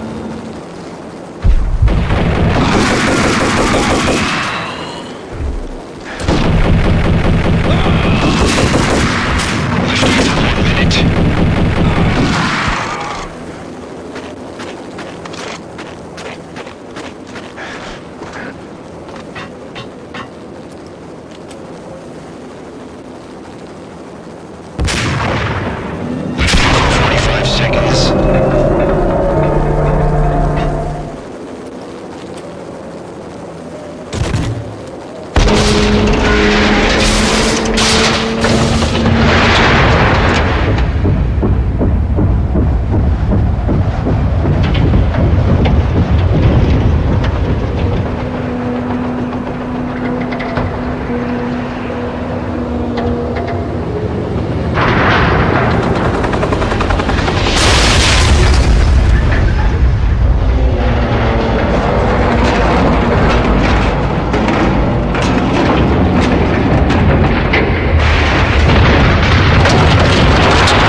They were all dead. The final gunshot was an exclamation mark to everything that had led to this point. I released my finger from the trigger. And then it was all over. The storm seemed to lose its frenzy. The ragged clouds gave way to the stars above. Max Payne, this is Deputy Chief Jim Bravura from the NYPD. We've got the building surrounded. Throw down your weapons and lie down with your hands behind your head. A bit closer to heaven.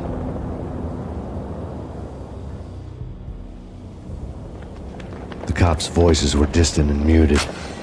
Freeze! NYPD! Hold it right there! My ghosts released me from their haunting. Down below, New York City glittered like diamond velvet. You gave us one hell of a ride. Take him down to Central Booking. You heard the man. Woden was there in the crowd, standing by the sidelines.